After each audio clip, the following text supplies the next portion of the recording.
we are live. Hey everybody, thank you for joining this awesome stream. I hope you guys are all ready for a great evening. We have Brian's Logic and Adam Meaken with a great presentation for you guys on Terrestrial Refraction. Before we introduce Brian and Adam, I just want to say thank you to everybody that's here. It's a members only chat tonight, so if you guys do want to chat, you know what to do. Thank you to all the YouTube channel members and all my Patreon members and just everybody that supports this channel. Thank you very much. And then just once again, a huge shout out to Adam Meaken for helping me with the branding of this channel.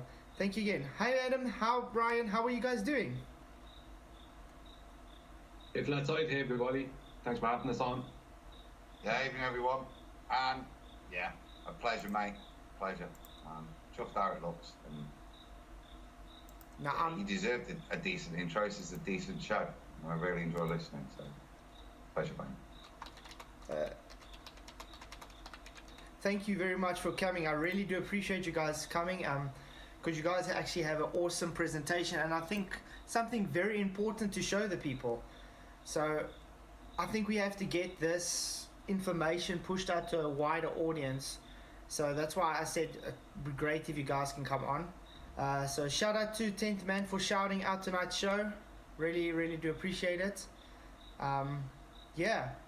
So Brian, so do you want to give a plug to your channel before we start, or? Well, yeah. Well, my channel is Brian's Logic. I do videos similar to what Flatzoid has been doing. We said Flatzoid have been at the same. Basically, we're the same type of YouTuber, except for I don't have the live show at Flatzoid. I work off of geometry and physics arguments against the globe. That's what I do. So subscribe if you like. Thank you. Yeah, definitely. Thank you very much, Brian. Sorry, what happened there? Okay, so I did put in the link in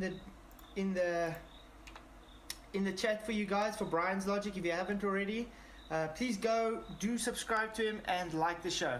So yeah, when Brian and Adam, when you guys are ready, you're more than welcome to share the show, to share the screen. Okay. Well, what I was going to do, if this suits Adam, if I start off by showing what they initially do, I'm going to show a visual of what they initially do, and I'll point out the problem with that. And then Adam, if you want to come in and point and show what they do mathematically to fix that problem. Yeah. So just give a bit of, this is Brian's baby. You know, fundamentally, I deserve no credit here other than doing some of the donkey work. So it's Brian's insight that's come into this.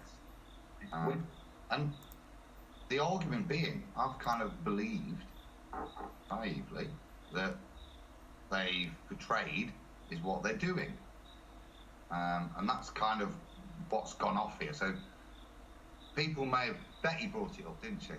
That there's been an argument in the Flat Earth debate, and that, we argue all the time because it's the best way to get to the bottom of stuff. It's arguing with each other, it's arguing the point. And as heated as it got, we got to the point of understanding what we were trying to prove and what Brian was saying. Somehow he mugged me off to me having to go away and do the work. Well, technically this is a 50-50 gig because I came out with the argument, but Adam had the mathematical ability to actually rebut that argument. But then when I say rebut it, pointing out what they do afterwards mathematically from their initial starting point. So what I was saying concerning 7/6R is correct, and anything greater than 7/6R is correct. But what they do afterwards is to kind of have a two-step thing where they start off by inflating their globe, but then they have the problem of trying to keep the object that the person will be now seeing because they've inflated their globe, so they've made it bigger, so there isn't going to be the same let's say what's the best word for it? The same degree of curvature between the observer and the object. So they inflate the globe so the person can see the object, but then the object, because they've inflated it, has moved further away from the observer. So they mathematically, what they do is they basically bring it back or keep it. They bring it back to where it would have been in relation to the observer, but they've kind of straightened out the land. So they're cheating, basically. It's a cheat. It's a double cheat, basically, is what it is. Yeah. So if I share my screen and I show visually what I'm talking about, and then Adam can add to what I'm showing after that, if that's okay. Yeah, 100%. So just going to sharing. Just have to say thank you again for taking the time to do this, guys. No hassles at all. Let me know when you're seeing my screen. You should be seeing GeoGebra, right? Yeah, I can see it. Excellent. Okay, right. So I'll go in and show what they do, right? Look at this. So it's very simple what's going on here. So we have, let's say this here is the observer, this is the object, this is where the horizon is, this point here. So I'll just make that bigger so everyone can see it, and I'll make that orange, right? So that is the horizon point for the observer here. They can't see enough of this object or any of this object. So once this happens, right, it straightens out the line of sight kind of thing. Now, it's a bit of a cheat because you have to inflate it. Let's say if I can't really move that. I'm going to move this up, right? So you have to inflate it so the observer has some kind of a line of sight. Now, I'd have to inflate it a bit more there. Some kind of a line of sight to the object, or even just part of the object for their claims, because they often just want to bring it up over the horizon when they should be below it. So often with 7/6 or something that should be below their, well, not say should be, but within their model would be below the horizon altogether. They need to bring it up to where we can see it, and then try and make claims about the base of it or whatever else. So at this point, they can't see the base of the object, so they stretch it out to give them a line of sight to the object more, so they can see more of the object than they could before. But now the object has moved further from the observer because the globe has gotten bigger. So the distance between the two has changed. And that was the initial argument I made, is that the object, let's say the oil rig or whatever bridge, would have to then be further from the observer, because there's no way, it's geometrically, as a geometric argument, there's no way around that. It has to be further. If the globe is growing bigger, the object gains a distance from the observer, right? So this is what they do as a starting point. Now, Adam, if you want to step in now to go into the second part of what they do, mathematically, to try and bring that object back to its original point, original place. Because once you make this bigger, you're moving the object away. But what they need is for the object to be brought back to here. So they want the object brought back to here, where they can see it, mathematically. So they sort of sit. And that's what Adam. So they sort of sit with a paradox as well, because do they take angular size into account when they do this as well? No, there's none of that taken into account, because this is pure globe. This is pure globe, so there's no perspective effects. It's all orthographic. So it's all orthographic and angles from the center. I'm going to show in a while kind of a depiction of it, what I thought they were doing, but Adam is pointing out that they change angles from the center.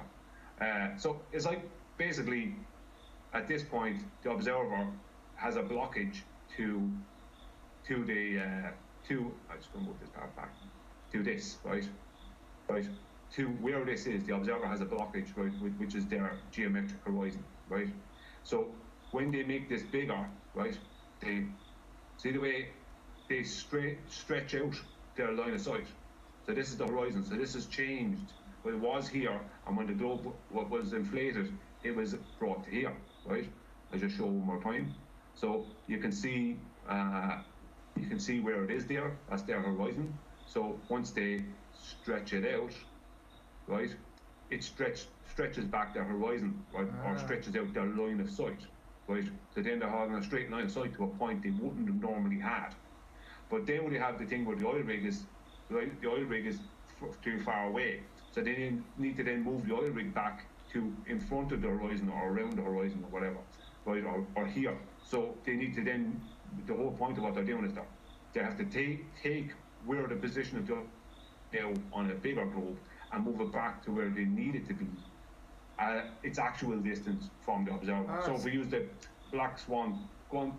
Yeah. Sorry, so they're actually just changing the actual surface, the radius, but they're keeping the distance to the object the same, in other words. Yeah, they're changing the surface first, and then they're using angles and maths to keep the object the same distance. So in the black swan photograph, let's say the oil rig is 6 point whatever miles, the first one away is 6 point whatever miles away. They'll stretch out their globe so they have a line of sight to the horizon that's whatever miles away. But they'll then make sure that within mathematically, that their oil rig is still 6 point whatever miles away. So the surface of the water and earth that the oil rig is on within the globe has changed position, but the oil rig has been kept in the same place. So it's cheating basically. So Adam, I'll unshare this if you want to share your screen. Yeah. Yeah, that's actually quite interesting. It shows you how they subtly do a kind of magic trick to everybody, because do we even see refraction there, or is it just, like you say, changing the actual shape? Is my screen? Yeah, it's showing that. Good question, Flatzoid, because there's no refraction going on. None of this is refraction. It's a geometric trick, as even Rufus calls it, and it's a geometric change mathematically, and then it's a mathematical change afterwards. There's no refraction whatsoever. But fundamentally, and the maths we're about to do has got nothing to do with refraction. This is 7/6R terrestrial refraction. Okay? Yeah. So if you can see on screen, I just roughly want to explain what the maths is doing. And it's a bit geeky, but if you can grasp what's going on, you can see we're not modelling reality. We're modelling a couple of points on a circle. Now, and this is courtesy of Ruhif. He's been very honest with me. He's explained to me why they do it. Basically, if you live on a ball and you're going to pre-assume 7/6R terrestrial refraction, the bending of straight light rays with an arc of equivalent to a section of a sphere or a circle of 7/6R as opposed to 6/6R. That's very complicated maths to do. So what they do is providing a mathematical approximation, and in doing that, that limits very much what we can do, and certainly within Metabunk, and what Rufy's drawing, and certainly what I've done, these points are kind of limited in output as just these basic geometric functions. So whether it's 7/6 or 6/6R, if you can see the little picture in the corner, what the maths is calculating is trying to figure out, you see H just below the A. So the A is the eye of the observer. H is the height above the ground. What the maths calculates is the tangent point from A to B, which is the tangent to the surface, and then the continuation of that line and the hidden that will create. Now, if you imagine trying to do that with bendy lines, it becomes mathematically very difficult. It's not impossible, but it becomes very complicated. And respectfully, these were the claims that the Rumpus was doing, making out he was doing the more complicated stuff. It doesn't appear that's the case. This appears to be the case, what they're doing. So the way in which it's solved, if you look at it, you can see that how it forms a triangle, a big triangle between A, O, and C. See C and D, that's the bit we're wanting to calculate. We're also wanting to calculate point B. which is the distance to the horizon. Yeah, so that would be the tangent. Yeah. Yeah.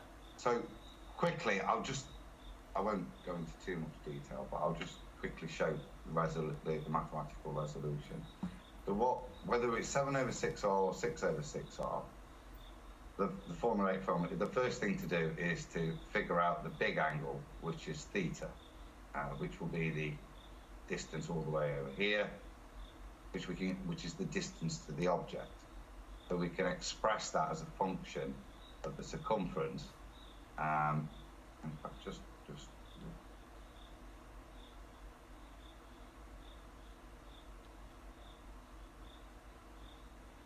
okay. I won't get that geeky. There's very little. But there's no point. So the first thing we do is calculate the big angle, which we can express as the distance to the object, and therefore we can calculate that as a percentage, express it as degrees, and therefore calculate the angle theta. It gets a bit more complicated now because you've got to mess it does my head in. So you have to go into radians, and I don't like radians. So from there, we've got that. Now, like I said, our aim point is to figure out B and CD. So what we have to do is calculate theta, which we can do because we've got rho, and we've got a right angle here, and we've got R and height. We can calculate this out to calculate this angle. Once we've calculated this angle, we can then subtract it to calculate this angle, which allows us to calculate this side of the triangle, which is the more complicated side, but the side we want to deal with. And once we've done that, then we can get the length of O to C. If we know O to C, we already know R. We all know R. Radius, yeah. So the distance D is O to C minus D, and that's what the spreadsheet here does. Now, if you look at the spreadsheet, I've got this side here, 6/6 and 7/6R, and this is the more important side. So distance to the horizon is as predicted, and what this is, which is a purely geometric consideration, which is 1.22 miles to the distance to the horizon. When you apply this 7/6R, it works out to 1.32, which would be commensurate with metabumps. Now, the way in which metabump, and this again is courtesy of Rue here, the way in which metabump calculates the distance A to B is via Pythagorean theorem, he says. Now, I don't in here, I use trigonometry, and so does Rue here, to do this conversion. It doesn't matter, he's using the same triangle, it's a right angle, so you can use it.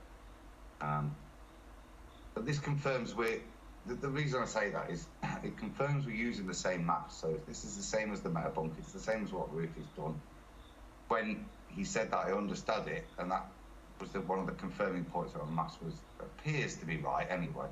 I'm happy for people to take it. But that's the explanation done. So as you can see, what we're doing is dealing in pure geometry. We're expressing concept of bending light rays, tweaking mathematics to do that. And what happens here, Brian alluded to it earlier, we have to keep the distance to the object the same. Otherwise it becomes even more farcical what we're doing. And the net effect of that is to change the angle in relation to the ball that they're dealing with. That has a massive impact in terms of celestial nav and all sorts. But so like you said, that they're doing, they're just increasing the radius, but keeping the changing the angle to the object to keep it the same distance. In other words, from the observer. Yeah. Because you see, the inputs that we have are observer height and distance to the object. So when you change the radius, they bring it back and bring the object to the same distance from the observer, but that changes all the angles. Reality. Yeah. And their claim is they're doing that because it makes the math simple. But if I stop sharing now, probably better to go to Brian's, because this is just the calculation, but Brian's probably better for showing it. This has implications because fundamentally, if I bring the object nearer to me in angular size, but maintain the distance, the implication of that is that I've got more circumference than I need. So in this mathematical model, I start with the 6/6R, and all of the plot points fit in those 360 degrees, and I come back to myself at 360. When we plot onto a 7/6R, all of the plot points fit between sections 1 to 6 of the 7 sections you can divide the circle up into. And section 7, that 1/7 of the circle, is nothing in reality there. It doesn't exist. If I look behind me, there's a void. It's counter space. Yeah, there is nothing. And that's... Yeah, it's kind of goes against what we observe. I mean, especially if they want to actually claim it's refraction. I haven't seen any Snell's law in the math they presented anyway. So, like you said, they're just literally changing the shape of the radius, the actual surface radius, instead of bending the light based on Snell's law. Because that's what it is. Snell's law is refraction, light bending.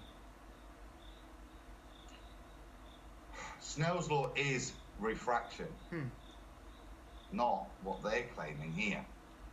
Yeah, as I say, because I don't see any Snell's law in there, so it's so like... remember Andrew Thomas Young with the parallel ray, light ray paradox. He points out that, you know, for all of this to occur, yeah, we have to have this stratified atmosphere, as he says, yeah, to elucidate the effects of 7/6R terrestrial refraction. As he points out, this stratification doesn't exist, and these effects do not occur in a graduated air. It's not an effect that's supported. It's not refraction. It's 7/6R terrestrial refraction, which, as we demonstrate here, has got nothing to do with light bending. Swan's clearly shown and found out that 7/6R terrestrial refraction is to expand the size of your ball, move everything so it's closer, well, so the angles change and to maintain distance, and in doing so create a mathematical dead zone. And that's all it is. It has no bearings on, to me, light or anything, and that's the thing now. It used to be validated that they were claiming light was bending, but they're not even supporting their maths with mathematical proof that light bends in this way at 7/6R. Yeah. Yeah, it's absolutely got nothing to do with light. All they're doing is expanding the ball. I'll stop rambling. No, it's perfect. That's why I like it when you talk, because it's very concise. It actually cements what Brian was actually showing with his GeoGebra presentation. Do you have anything to add, Brian? You put your screen up, Brian. I will, yeah. I'm going to share my screen now. I just wanted to make sure you were fully finished, Adam. I just made up something here. It might be able to show what it is that you're trying to say. So, correct me, Adam, if this is not portraying exactly what you're trying to say. So let's say this here is the object. Make it bigger. And this is the observer. Brian, that reminds me, I'm going to have to ask you to teach me how to use GeoGebra at this stage. I haven't tried using it yet. I'm not very good at it. Right. Sometimes some of the photos actually help me out. PT has helped me out a few times. You do the pictures, right? Yeah. What I'll do is I'll input the data into the spreadsheet so that I can actually give you the exact numbers of what the angle changes. So if we say we're at, what observer height do we want? Well, we're usually 2 meters above, usually, you could say. Bloody metric. I've changed all these spreadsheets so you could just input in feet and get it. I'm a metric kind of guy. I usually work with metric. So 6 foot. 6 foot is fine, yeah. Yeah. Distance to the object. 10, 20, 30 miles? 30 miles. Let's look at 30. 30 miles. That's going to be a little bit difficult now on GeoGebra, because I'll have to go right into like very, very small. It doesn't matter. The numbers, if you just let's pick bigger, they're fine. The angles are fine. It doesn't matter. If you just exemplify your point, and then we can change the numbers, but the point I will show you the different angles on the circle, yeah, relating to the 6/6 and the 7/6 projection. Yeah, well, just for the audience, like if this is the observer, this is the horizon, and this is the object. What they do is, let's say this is 6/6. This will become 7/6. But the distance, even though the angles are staying equal, the distance between the observer, horizon, and object changes. So if they want to keep the object the same distance, you have to then change the angle. That would be correct, Adam, wouldn't it? Exactly. Yeah. Exactly. So now the object is the same distance from the observer, but the surface between the observer and the object is not as rounded. It's more straightened out. So this is why they have the problem, like when it comes to the Black Swan, where you have that's why I love that latest one from BML 60, where it's still blocked, but we have the horizon behind it. Because that's why it's very selective on what it so-called refracts, because it's not actually refracting anything, it's just changing their radius. Yeah, well, technically, that's what they have going on in the Black Swan. This is what they're trying to claim. Where this is, let's say, this is the object, and this is the horizon. This is the closest the oil rig, let's just say. And they had the horizon way back here. Whereas within their reality, the horizon has to be in the foreground of the object of the oil rig. This is the thing about with the Black Swan. They have to have the horizon back here and the object in front of the horizon, something that can never be on their globe. And even within what they're trying to show here, it's kind of anti to what they're claiming as 7/6 or anything over 6, or because that automatically, once you change the R value, as I said, from here to here, you're changing the distance to the horizon from the observer and the distance to the object. So if we have the object here, just 1 second, I just draw a point here. So let's go draw a point there. Right, let's say that's where the object is, and we change the size of the globe. They then have to mathematically bring back the object to here. It's total nonsense. But the horizon is still in front of the object, but the horizon is further from the observer. So that's why you'll have, from a 1 foot observation height, you'll have, let's just say from a 1 foot observation height, you'll have geometric horizon 1.22 miles, 7/6 or refracted horizon 1.32 miles.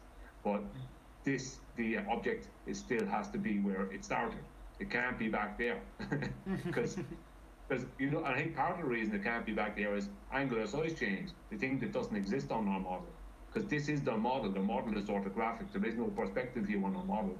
There is no perspective taken into account mathematically at any time within their model, because it's all orthographic, and hijacking of perspective, as Nathan has said for years. So if you imagine the oil rigs being further away, then it would be very obvious that it's just angular size change. Do you know what I mean? Within their own claim. That's kind of a sidebar, but it is still true. So they have to bring this mathematically back, the oil rig back to where it should be. But in the Black Swan, the horizon is back here, and that's the closest oil rig. You know? Right. Yeah, Adam. So, you brought it up. You triggered something in my noggin. So, I just talked about the dead zone, and we'll probably clarify it later.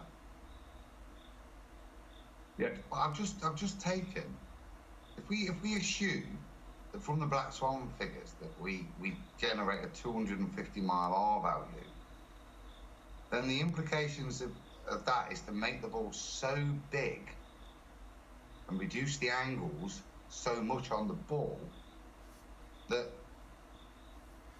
You plot all the points on the 24,000 miles of the 6/6R. When we take the black swan image, we have an R value of 250 miles, which gives us... Is it not 250,000 miles? Yeah, 250,000 miles. Oh, you, my God. That's a huge... I was doing it in pen and paper instead of a calculator, so I just took one of the zeros off. So that's... yeah. I'll just give these numbers, I'll double check them, because it doesn't really matter. But if I take my 24, oh, it's 1.7, shit, the bed. So, 250,000 Sure. gives me 1.7. So it creates a dead zone, right, of about 150,000 miles. I'm going to keep with these numbers just for now, and I'll double check them when we're quiet. But even if I did 170,000 minus 24,000, I may be wrong, it might be a decimal point out or two. That gives 146,000 miles dead zone, where the circle you've created, only 24,000 of the 170 has got anything on it. The rest of the circle doesn't exist.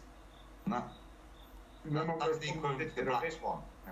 Yeah. Remember we were talking about this the other day, is that they end up with 40,000 or 46,000 miles of nothing. You know what I mean? They're increasing their globe so much that they end up with 140 whatever thousand miles of nothing, because they only have 24,900 miles to work with.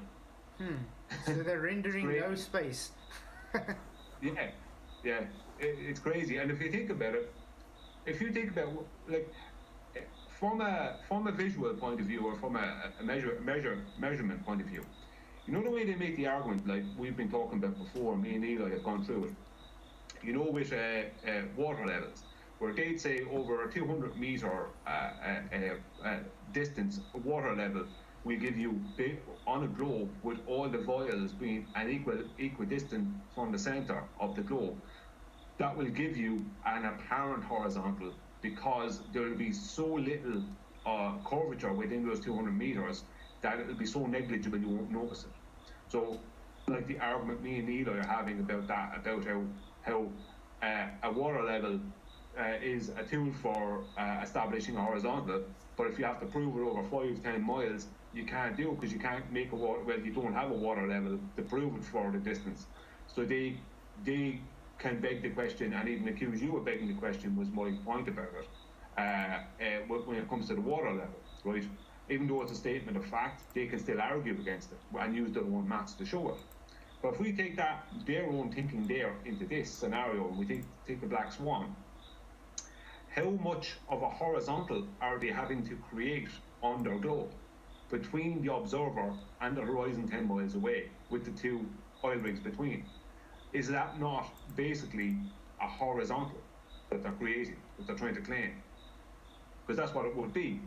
It would be basically, there'd be so little within their maths for what they'd be trying to say is an explanation for the black swan. It would be so little curvature that it wouldn't even be measurable.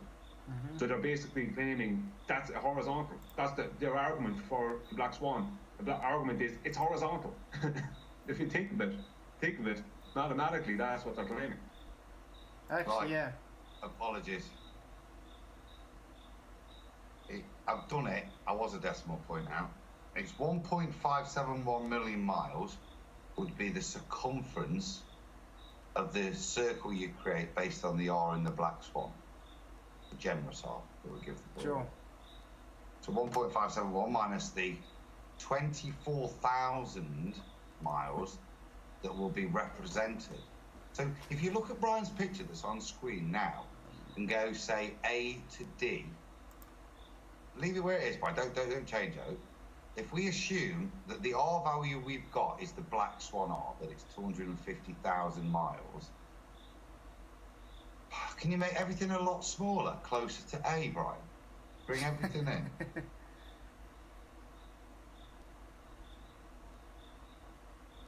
Then, okay, and you're still being generous here. So from if we were to use this and put in the infinite R, well, it's not infinite R, but the R value that would be required to explain the terrestrial refraction that occurs in the black swan image, then from A to C would be the same as going all the way around the world and back to yourself. Does that make sense? The distance expressed. The distance, yeah. Around the globe kind of thing. It would be all the way back around, yeah. And you'd be left with all from C all the way round back to A, the whole, 350 degrees of it, yeah? Yeah. Be dead, this dead zone where nothing exists. It's the whole of the circumference of reality that you're trying to relate to it as a ball. And I'm still talking, I'm only in their paradigm. They've got a ball. But they're now expressing the whole of their ball reality between A and C when you look at the black swan image. So they've literally just squashed the whole radius, well, the whole circumference to make a straight line. And is C, when you say A and C, is C the oil rig or the horizon you're referring to? The oil rig would be 1 pixel on an ultra high definition past A. I'm saying, let me say, A is me at the North Pole. B is me at the South Pole. C is me back to the North Pole. Does that make sense? Yeah. And so is C within the maps we were talking about as a distance? Is C between the observer and the oil rig or observer and the horizon? If I expand my R value to 250,000 miles, then the distance between A and C is 24,000 miles. Yeah. Well, just want clarity. Is C within the maps you're talking about? Is C the oil rig or the horizon? It's neither. I'm expressing this in terms of the way you lay the surface out. So the way they re-express the surface, when we go to 7/6R, it's not as perverse as what I'm doing here, but we have an image that we can express an R value from. So let's do it on that image. So we now have an R value of 250,000 miles here to their supposed, where their moon rock is, which is what we express from things. So when we're now going to draw 7/6R lines on here, if we were going to draw your oil rigs, like I said, you'd be dealing in pixels past the y-axis, enough. The perversion of what occurs within the black swan image is sufficient to say that A to B is equivalent as going from the North Pole to the South Pole on their globe. The amount of miles, call it 12,000 miles, is expressed in A to B. Does that make sense? So to try and put that's how flat it is. That's how flat the image is, and that's how big you have to make the R value to make your R that flat, to make your curve that flat, to match the reality. Yeah. I'll be back in 1 moment. Yeah, so that's why I say they're literally trying to flatten out the actual surface. That's all they're actually trying to do. And because of that, they're literally expanding their radius to such a degree that, like you said, it's the distance to the moon on their model.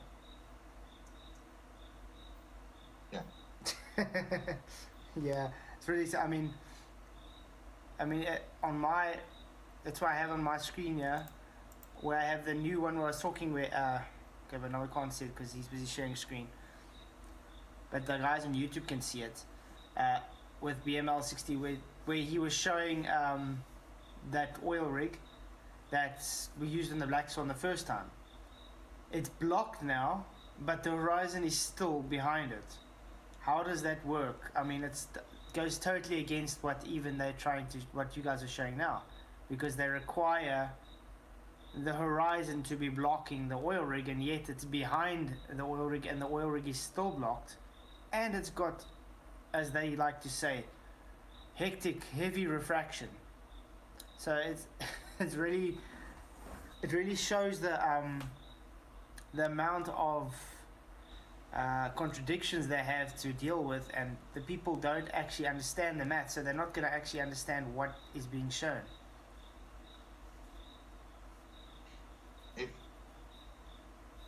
horizon is Earth curve. And in all of Metabump stuff, you see what they use the 7/6R, push it back as Brian's describing, right? Yeah. But it's still Earth curve. Yep. The Earth, so the horizon is Earth curve. Black Swan image, we can see the second platform is 9.6 miles. And generously, as I said earlier, let's call it 10 miles, that horizon. And the impact to make that horizon at 10 miles is to equivocate an R value of 250,000 miles, which means Brian's picture, the equivalent of traversing or circumnavigating the whole of your globe, can be expressed in A to C. I'll work it out at number of degrees in a second. Well, what I was going to do is just save this a second, and I'm going to show exactly what the size difference. I'm just going to save this. I'll open up a new page and clear one. Have you got what I'm saying, Brian? Yeah, I do, Adam. This is completely off the cuff, that's all, yeah? Yeah. It's not. Yeah, just out of the blue. But I'm going to express the difference in the radial size, right? So, right, 3959, right? So this is going to be, should show that.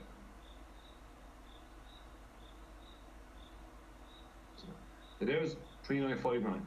So that's a circle with a radius of 3959. So we can treat that as a circle with a radius of 3,959 miles. So I'm going to do it again. I'm going to put in 250000. That's 250,000, right? You know, I am going to be scrolling for a while. Wow. Right? There's the difference in size. Right? Brian. Yes. Right. Go to the top of the big circle and zoom in, and can you just maybe stretch out 10 miles? And then when you get into that line, you'll see how flat Yeah. it becomes. But that's the trick they do, We don't though. need to go any further than there's probably 100 Yeah, miles. it looks or flat more. already. But this is the Ah. trick they do, Adam. That's what they usually show. You see, this looks like a flat line, but then they zoom out and say, but you see, it's actually curved. This is exactly why, because they changed the actual radial value. Yeah. Now do the same thing on the little ball, and you'll see when you've got 10 miles in terms of express circumference, it will be curved. Yeah, not as much, but you. There you go. Can you see what I mean? There's the point. Look, you can see we're already more zoomed in now than we were on the big circle, aren't we? Yeah, And it still shows curve, yeah. Yeah. So the curvature. and see, so you can see how it affects when you're then going to draw straight lines on this thing, tangents to it, more importantly, yeah, how that rate of curve significantly just, you can still say it's curved, but look at the difference. Look at how 10 miles is expressed in terms of being able to draw a tangent. You can't draw a tangent to this one on the big one at 10 miles. It's a straight line. Yeah. But you can see here the amount, and I've zoomed out, like that's colored now, so it's showing more than it is. Like that's literally just a dot there. So you can see the amount of, let's say, circumference here on this tiny circle. And this is the circumference they need to claim, right, is happening for the Black Swan image. I think this is before. Sorry. Right.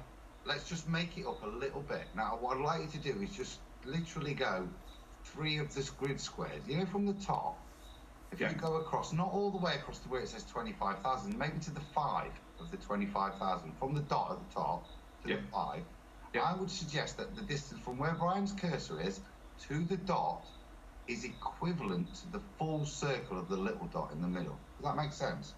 The circumferential distance of circle A can be expressed as B to C on circle D. Make sense? Yeah, I would say it's actually way more. Yeah, it's not, and it's not even gonna, and then it's not even gonna show on the actual radius. See, it's past it. I'm trying to keep them on screen, both of them on screen. If you can see this tiny little globe down here, that would only maybe stretch to about there, I would say. Not even. Maybe a little bit more. I just want to quickly give a shout out. Thank you, PJ Cruikshank, for the £5 super chat. That's an unbelievable size. Difference. It's crazy, isn't it? Yes, it's definitely crazy. I still can't believe people actually believe this stuff. And the reason I'm happy that they come to show this is because we still get people chanting terrestrial refraction as light refraction. And this is simply showing that not to be true. What I'm going to do now is I'm going to show angles with this. So I put in an angle, just for people to be able to see. Right, so into the center here. There, let's just say. So we have an angle, and I'm just going to put some lines to that angle. So press. So there is that angle here, right, between those 2 points, and if I come in here, there it is there. You understand what I mean? So that's that distance there expressed. Right, Brian. Yes. I just worked it out. It's 5.4996. So 5.5 degrees is the angle you want from A. 5.5 degrees from A to. So from C to A to B is 5.5 degrees. Okay, give me a second and I get that done. Yeah, a second, yeah. 5.5 degrees.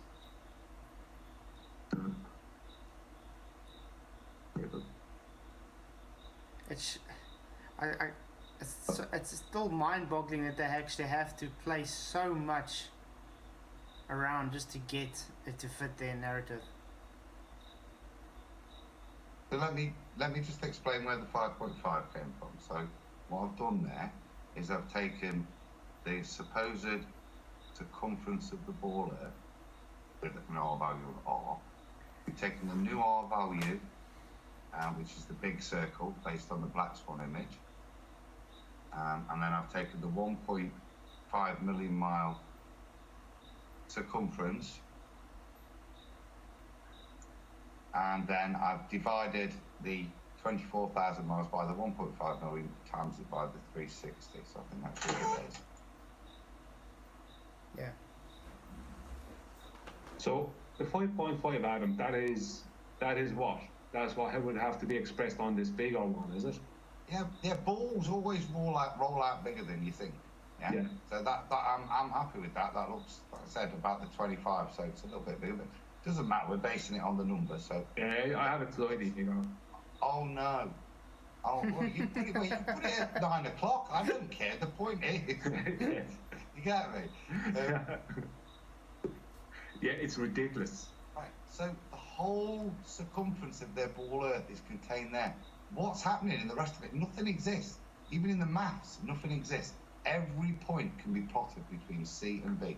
And are you sure that's I don't want to be questioning your maths, but are you sure that's correct? Because if this is 1.7 something million miles around, would that be 24,000? Right, my tea's just arrived, so do the maths. It was 1.571 million miles. Yeah, so 24,000 divided by that gives you whatever percentage. Yeah, times it by 360. I suppose, 5.51. Doesn't matter, the point's exemplified there, whether it's a little nuanced either way. Yeah? We've got a ratio. Can you see that all of what they're expressing, and like I said, now try and put your oil rigs on that, Brian, and see how straight the line is. You see, so it's it'll be, if that's 24,000 miles, then to put the oil rigs, I will have to go practically touching. I practically have to be touching there. Yeah, I mean, look at that straight line. It looks straight, even though it's technically not straight. But it looks straight. If you were to, but it looks straight. Mm-hmm. That's what they need it to be. So you still couldn't take an angle off of that. Yeah, but then This they're is not- still ignoring the actual radius value that they give the globe. Yeah. There's the globe down here, if anyone wants to see it. There is the globe model literally down there. And off. Pathetic. So you see, even when you beg the question for them, they still run out problems. Yeah, it doesn't change anything for them. I mean, what they're doing here is ridiculous. You know, it's craziness what they're doing here. Yes, and we just have to note, Globers, this is your guys' math. It's Yeah, literally this is all your man. exactly. Yeah. I'm just going to save this and go back to the other one, and I'm going to show something to the audience in the other one. And this is kind of what they try and show you on, Metabunk. Let's call this 7, 6, 7, 6.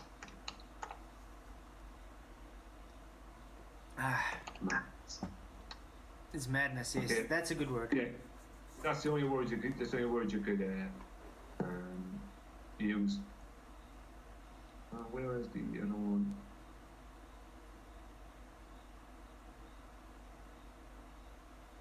Okay, so just while we're waiting for Adam to come back. Yeah.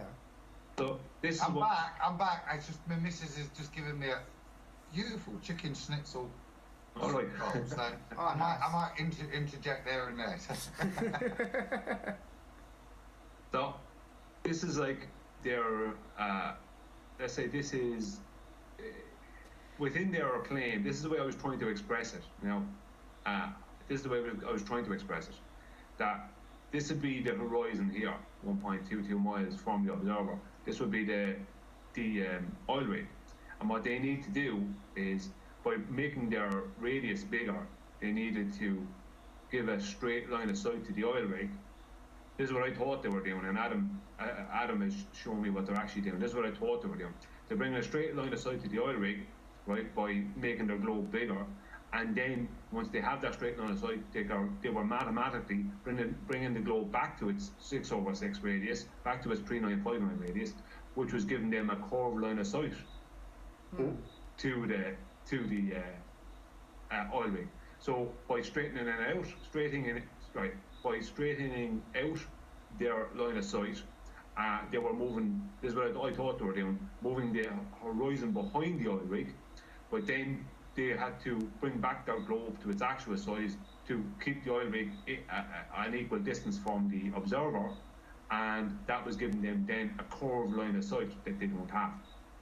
So it was like a double bluff. That's the way I was trying to express it. That's what I thought they were doing. Yeah. So they were making it big to stretch it out to give you the line of sight to the oil rig, and which would place the oil rig back here, right? Let's just say, but they only need to get a straight line of sight to where the oil rig is in reality, and then they were right. So let's say once they've straightened it out, right, that would place the horizon back here and the oil rig back here.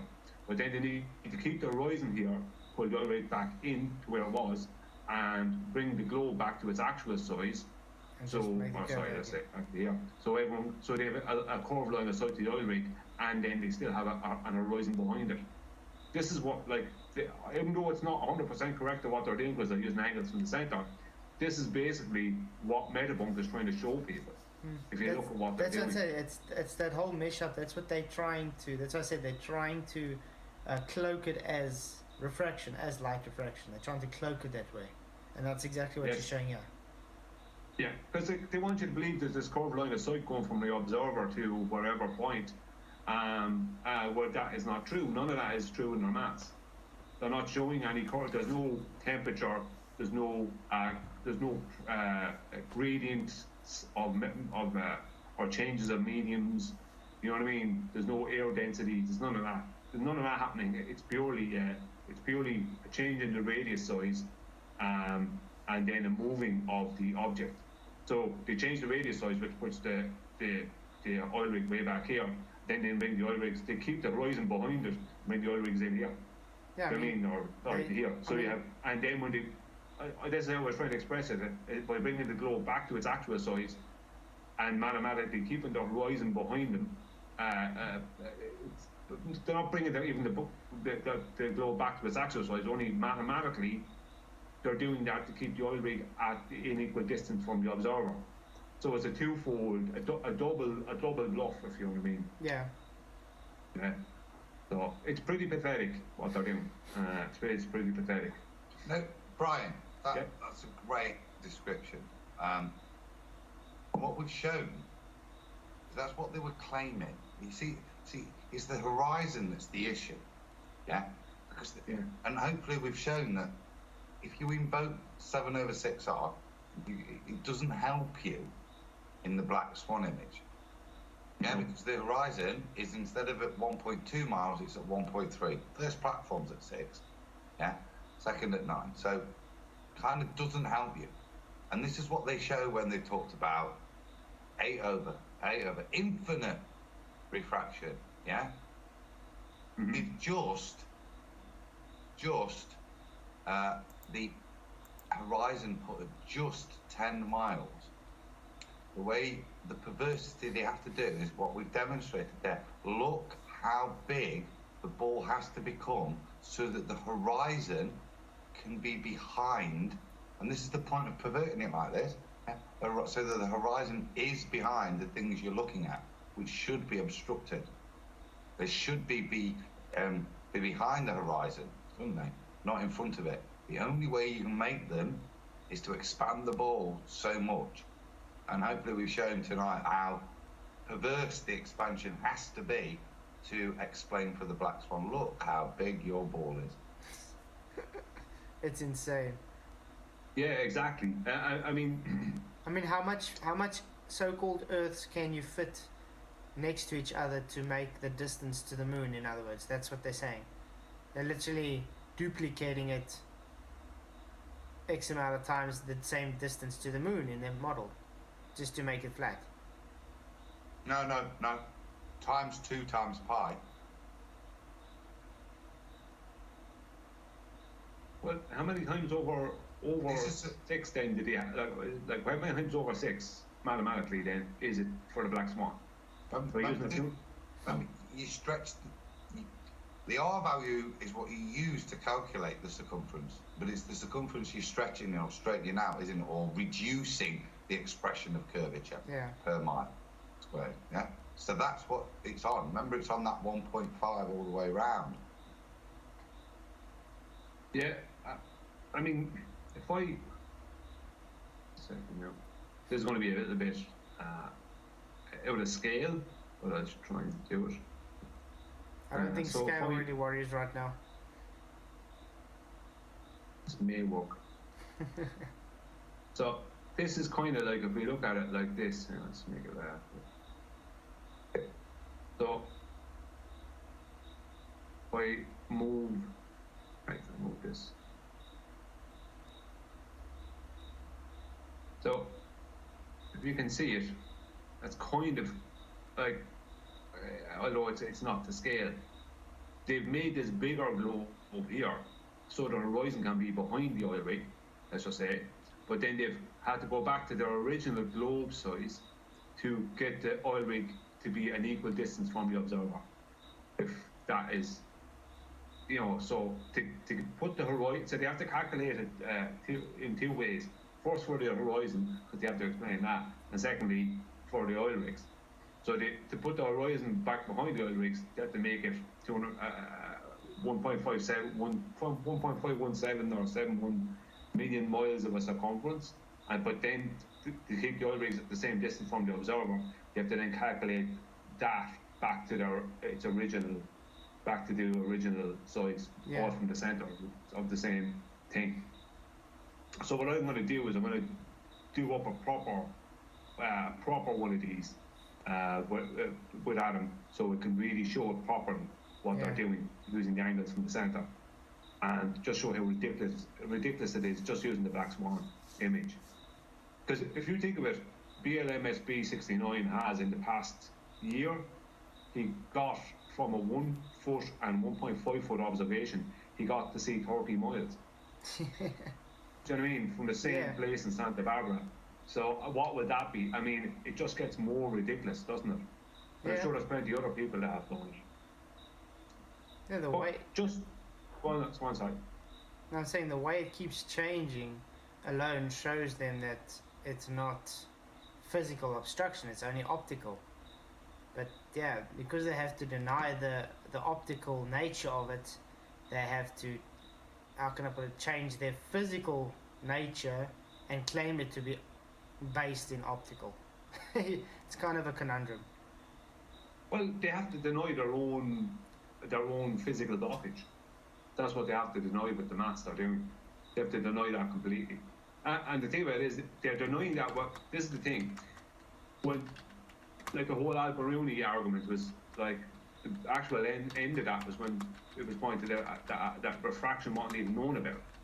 So they all, in every observation ever, in the past 7 years that I've been involved in this, I have never seen an observation presented from their side where it actually matched their 3959 radius. Every single one had to have some, at least 7/6R and more added to the observation for it to be claimed to happen on the globe, right? So there's one, sorry. No, I'm just trying to say, Paul just let me know there is someone in chat that said something, if we haven't realized that. Not sure if you're considering it the way it's most easily understood. It takes 60 miles to produce 1 degree of curve. No. He's talking about 16 nautical miles per degree. No. 69.04 statute miles. Like, the curve doesn't exist. I mean... Yeah, he's saying 1 nautical mile equals 1.1507945 miles. So it takes 60 nautical miles to produce 1 degree of curve. It's really, really big, guys. No, this is the not big enough. No. What we've been talking about, if we use the horizon as the physical limitation of your sphere and the implications from the black swan image, then your R value has to go to 250,000 miles. Now, that means it's 4,363.88 miles per degree. Yeah. I did a thing recently, before I jumped on this, a couple of months back. I brought out a thing about how 7/6R destroys the 1.1508 ratio. Because with just 7/6R, which gives you a radius of 4,618.83 statute miles, with just that, each degree is 80.3. Each degree of 60 nautical miles will be 80.03 or 80.3 something statute miles. So the fact that they always have to add in at least 7/6R, and often way more than that over 6R, as is proven here with the Black Swan, that changes the amount of statute miles in connection to nautical miles. So that means that each, I think it was one nautical mile was 1.53 statute miles or something like that, and it was each 1 degree was 80.03 or something statute miles. So 60 nautical miles with just 7/6R is 80.03, I think it is, statute miles. So the point is they're never addressing their actual globe. They're always addressing what they're claiming to be a refracted version of their globe, which is not refraction. But they're always claiming a bigger radius. And it's always at least 7/6R. It's never 6/6R. So the 1.1508 ratio between nautical and statute that is used all the time in every direction horizontally, right? That can never work on their globe because they're always referencing a globe that's not a globe with 3959 mile radius. It's always at least a 4618 radius and bigger, as was shown earlier with the Black Swan, and the size that it has to be is a 250,000 mile radius. So there's no way for that to work. They could never, ever, ever hold to 1.1508. They can't do that. No, it changes it to a much greater distance. Yeah, it just changes. I mean, with just 7/6R, which is the limit, they always have to have at least 7/6R. They always have to claim at least 7/6R.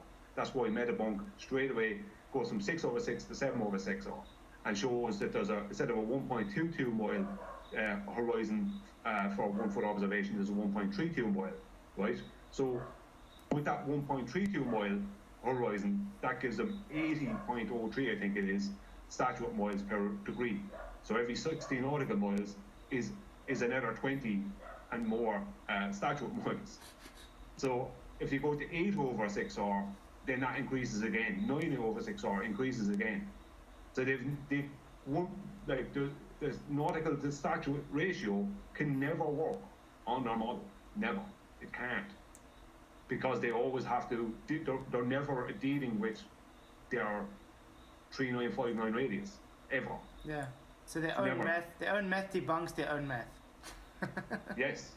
Yeah. Well, their math, their explanations, or let's say for observations, is in contradiction to reality. Because in reality, horizontally, as we know with celestial navigation, and with plane flights, airline flights, that the statute to nautical to statute ratio is always 1.1508. It never has to change. Never has to change. So, well, I'm sorry, Adam. But how the hell can celestial navigation work then? If everything moves at funny rates, and therefore the ratio of degrees to nautical miles would change. Yeah, all the time. Based on refraction, or their terrestrial refraction, and as we see in the Black Swan, it's vast craziness. How could you ever navigate anywhere if you can? I think the 7/6R is very small. It still put you off by such a distance that celestial navigation wouldn't be much use. To imply that in the figures we've shown tonight, think about that. I just said, what was it, 1 to 60, and it was 1 to 4,500 roughly, wasn't it? Think about it, guys.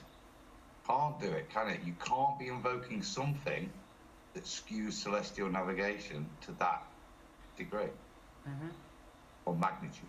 Yeah, that's how not if you're referencing a globe. Sorry, Flatzoid. Yeah, that's why when it comes to celestial navigation, they have to first do it flat, because if they do it based on their globe in the beginning, then it brings out this issue, and they're not going to be able to get their actual 60 nautical miles per degree. Well, it's going to change all the time. That's why they do it flat, and then have to go to the haversine to so-called create it to that linear distance. Well, if you look at what they do in celestial navigation, they measure horizontal distances by using the multiplication of the zenith angle off of the elevation angle. And that horizontal distance, it then becomes a radius of the circle of equal altitude.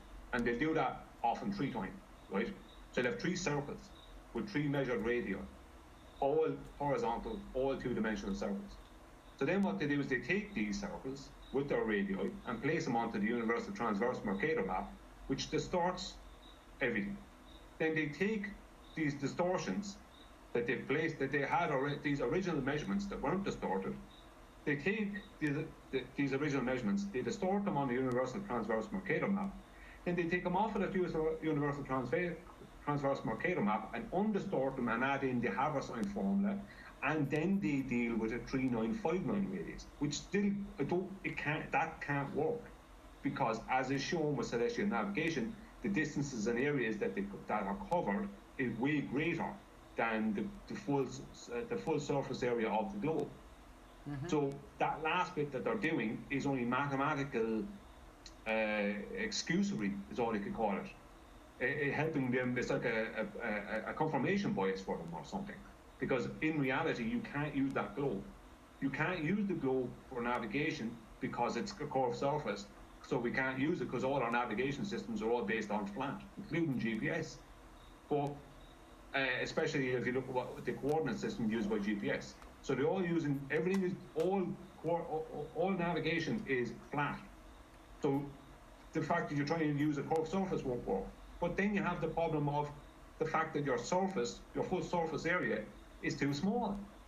The only way they can the only way that they can argue ever is they're talking about great circle routes. But that great circle routes are just horizontal distances, and most of them are just longitudinal on a map. That's all they are, straight lines on a map. So the longitude lines will be the same length on a globe or on flat. It's the same longitude lines, but it's all the stuff that's happening between them that changes. But as far as the distance along the longitude lines from their North Pole to their South Pole will be exactly the same as from the on a flat plane, where the longitude line is the same distance. It's still two of them together are 21,600 nautical miles. So there's no difference there, and that's why they keep on. And all they did was take those horizontal distances and say they're a circle. That's all they did. Outside of those longitude lines, nothing else works on the globe. Everything starts to distortion. Everything starts to distort distance-wise. But longitudinal distances don't. That's why they are always talking about great circle routes, great circle routes, great circle routes. Because all the great circle routes are straight line horizontal distances. Yeah, because all they're doing, they're just hijacking three-dimensional reality, which is space and perspective, and trying to place it on orthographic. So they have to literally hijack it to call it the curve. And that's why they get their so-called linear distances. Yeah, well, I mean, the thing about it is that you can lay out the latitude and longitude grid flat, or you can turn it into a globe, and the distances along the longitude lines won't change. Exactly. The distances between them, right? Yeah, it's a horizontal line, so it won't change. Yeah, it can't. Like, I mean, the distance, because that's where the radius came from. It's flat out elevation angles to Polaris. So that starts at the GP point of Polaris, the North Pole, and it finishes at the equator, right? So all they did then was, right, they just extended the latitude and longitude grid out the way. And all heliocentrists did was take that grid and turn it into a circle, or into a sphere. They just turned two longitude lines into a circle, and they just did the rest. Then they turned every other two corresponding longitude lines, two together into circles, and then they just added the latitude positions on it. But it's total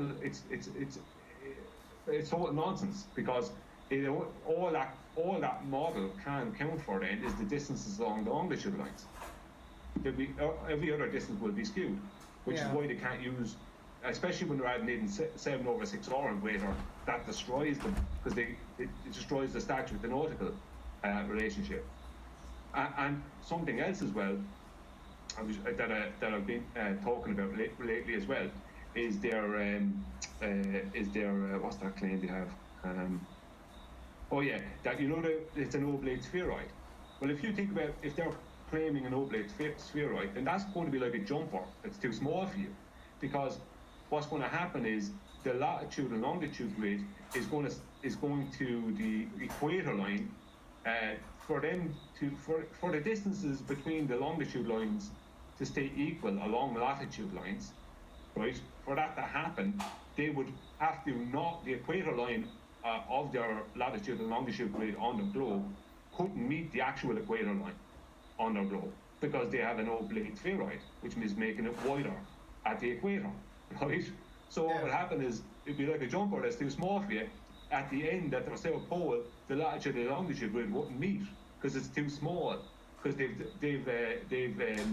widened out the center of it, so they've made it impossible for the latitude and longitude grid to fit onto it. So all the latitude and longitude positions, or the longitude positions, will all be wrong from not too far off of the north. Once you're heading towards the equator, they'll all be wrong. Once you go past that, then they'll all be completely wrong, all the latitude positions. They won't fit the latitudes, because they've widened out their equator. You can't. The latitude and longitude grid on the globe only works as a perfect sphere. It does not work if you have to stretch out the distances between the latitude lines. if you understand what I mean. Yeah, I'll show you here if we like if let's say between here and here has to be between I'm just going to get dot right, points. So if the distance between here and here has to be actually between here and here to make it work, then that's not going to work because you have a longer distance between your latitude lines to make it work, to make the grid work on an oblate spheroid. So they can't do that. So they will always be showing you exact distances, but then will claim between the latitude lines, but then will claim that they have an oblate spheroid. And they might say, but it's only 14 miles or 13 or 16 miles. It doesn't matter what it is. It's an accumulation along especially once you go south of the equator. It's an accumulation of corrections that would need to be done. Yeah, a difference is a difference, and when it comes to celestial navigation, that even 0.1% correction makes a huge difference on your path that you're taking. Yeah, and I mean nobody corrects for distance changes past the equator or prior to the equator between the latitude lines. Nobody has to ever do that. The latitude lines are always the same distance apart. That's the way it works. It's a grid. Even though it works off of circles, it still has to be the same distance apart along. Where the latitude lines intersect the longitude lines, those points are equal in distance. And they're equal in distance from the North Pole point to 90 degrees south. Yeah. You know, from 90 degrees north to 90 degrees south, those lines, right, whether you put it on a globe or on a sphere or on a flat plane, those distances have to be equal. So if they're claiming an oblate spheroid, then those distances are going to mutate close to the equator, and then after the equator they're going to mutate more. So who accounts for this? Nobody, because it doesn't happen, because it's not real. Do you have anything to add, Adam? No, I mean that's just another example of the mismatch. The only bit it's astronomy and making some. You get a star directly overhead, and when you've travelled far enough, it's changed 1 degree. You know that you've travelled 60 miles. So you'd have to do a few calculations because the star's travelling as well. But that innate principle is expressed, in terms of celestial navigation. It's solid, it's foundational. And Brian's been talking about there that there's a nuance there in their grid structure. But actually, if you think about what they're claiming, what we've gone through tonight, all these 7/6 hours, you're looking at objects that are like in the Black Swan. We're looking at an oil rig. How many stratified layers are we looking at? Very, very, very few. We're going to invoke Snell's law through a stratified atmosphere, and the objects that would be most subject to be that would be those whose light travelled through the most stratifications. I say oil rigs wouldn't necessarily fit that bill. The best candidate I can think of would be a starlight. It travels through every single density gradient of their atmosphere. It's going to be the subject to the most non-effective Snell's law. But they would be the ones that are, therefore, technically, are subject to the most variance, not the oil rigs, where we've shown how bad it is and how much we have to convert the bulb. But imagine that in celestial navigation. There's none of that. As stated, you know, those figures hold true wherever we are. Yeah. No, 100%. That's what, yeah, it all just boils down to they don't actually have a globe, and they're trying to take an effect of an optical effect like refraction and use a magic trick to say, look, I'm doing this refraction to flatten out the globe. In other words, it's all they're actually doing. They just don't have the people really seeing this because they're too blinded by their narrative to be able to understand. It's not got nothing to do with the globe, actually. It's just them trying to take a flat surface and make it a globe. Well, yeah, I mean, if you look at our great circle root claims, great circle roots won't work on an oblate spheroid. They have to be an exact circle. Because that's how the latitude and longitude grid has to work. If you're going to put it onto a sphere, it has to be an exact sphere. It can't be an oblate spheroid. So they're not going to work because the distances aren't going to work. There's going to be implications with the latitude lines close to the equator and going south of the equator. So that's a problem straight away. And as we've stated earlier, we don't ever have to make a change to the ratio between statute and nautical and statute miles. In reality, we never have to do that. But within their claims, there would be constant changes in the size of the sphere that you're referencing. Yeah. You know, but all they really have. The bait and switch. Yeah. You guys are just doing it twice. If we start with the term refraction, and we nod, because we all know what refraction is, lovely.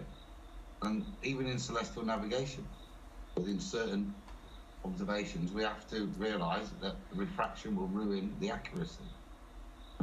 This is not refraction. This is, as we've demonstrated, stretching out a ball so you can keep a straight line of sight. Now the excuse is because it's more difficult to do bendy lines.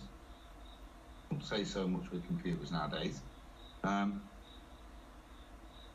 that's the mitigation. But the reality of what they're doing, so that what we observe in reality can comport to their mathematics, is they're expanding the ball. They're using the title terrestrial refraction, which I think previously, and thanks to Brian, we used to think was them bending line, which is, as Flatzoid says, the postulation they give us when they talk about the possibility of Snell's law being applicable to the air.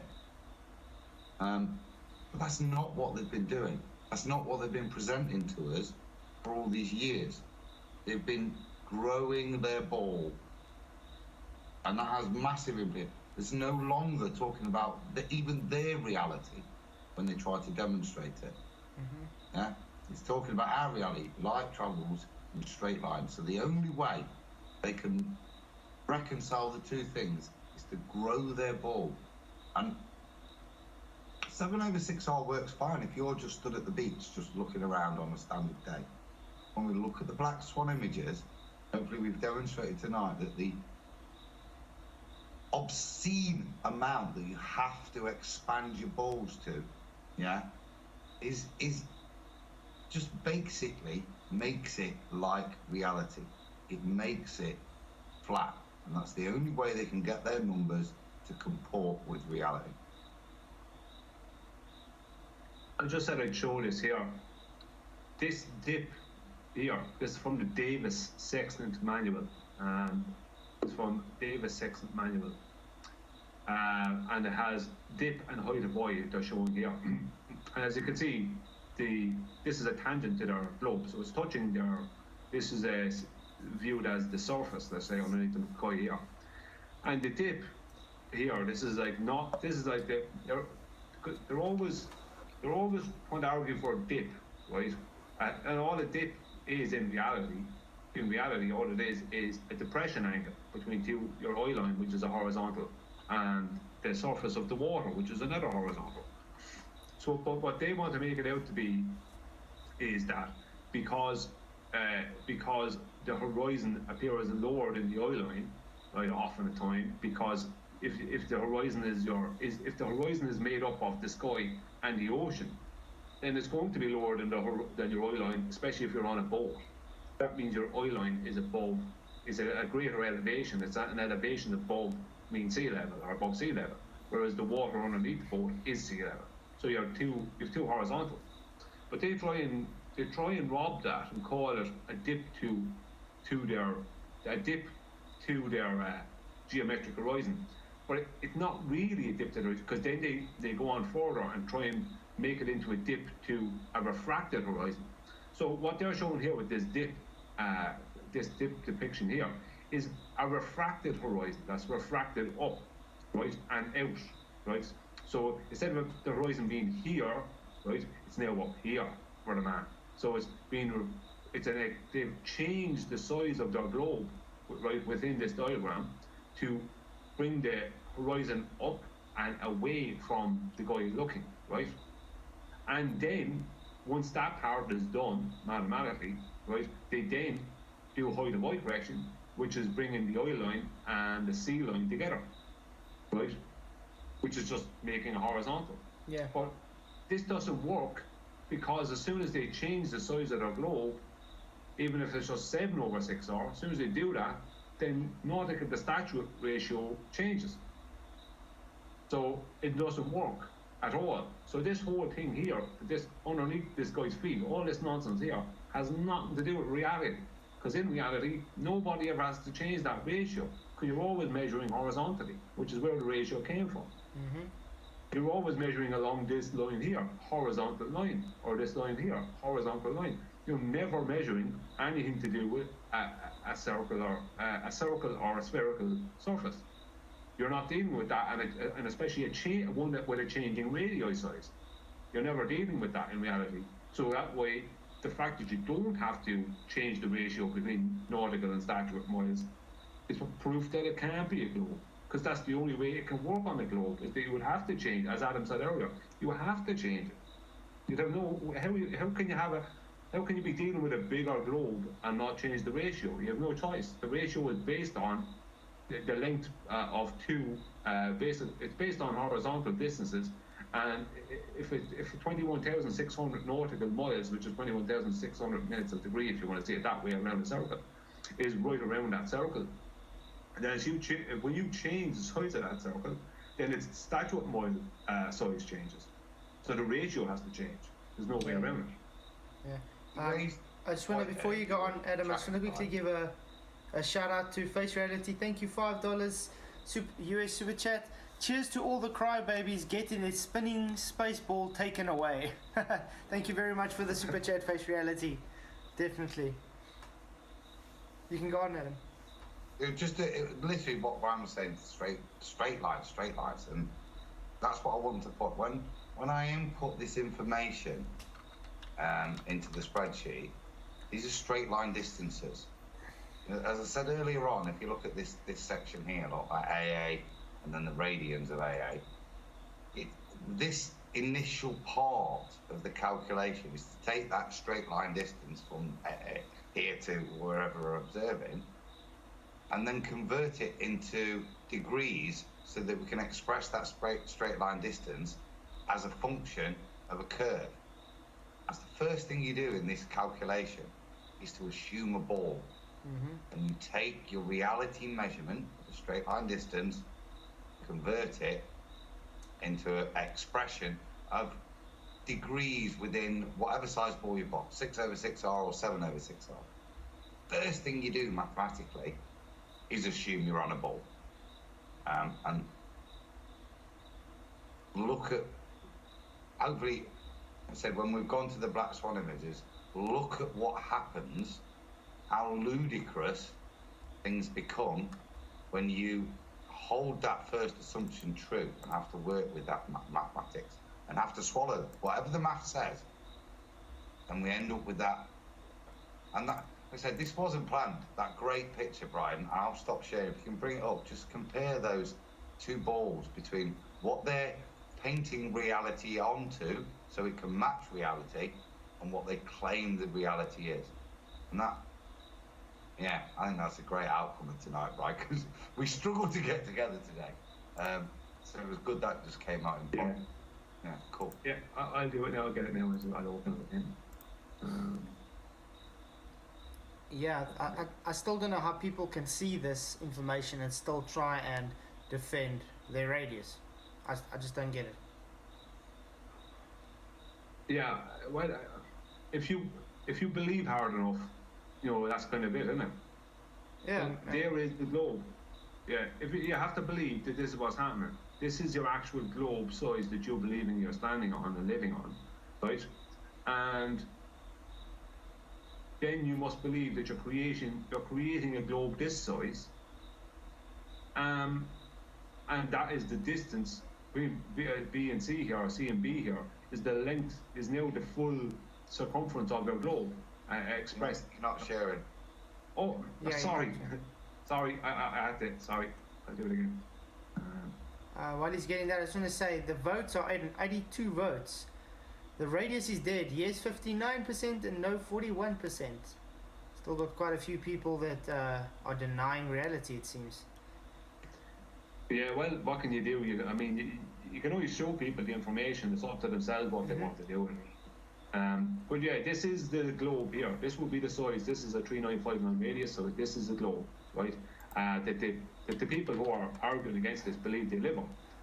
For the black swan image, and you have to remember, there's other images with an even further horizon, as BLMSB 69 has proven. For the black swan image, or for every image, just want to make a point, for every image, I'm just going to do this for a second. This is important. Where is this circle? Letter and radius. Right, it's going to go here. A second now. Right. So 4618.83. Yeah, Brian, astronomy says, sorry, but he doesn't have a clue what he's saying, Flatzoid. That's why anyone that actually understands navigation is having a minor brain aneurysm. No astronomy. So I don't have a clue what I'm saying. Is that what you're saying? Well, that's not rebuttal. That's not rebuttal to anything. But that's usually what they do, though. That's usually what they do. They say, nah, you don't understand, and that's it. They don't give a reason. They don't actually back up how you don't understand it. They just say you don't understand. But that's how they work, though. They don't understand. Like this is. See, I'm going to show here now, right? That this is going to be.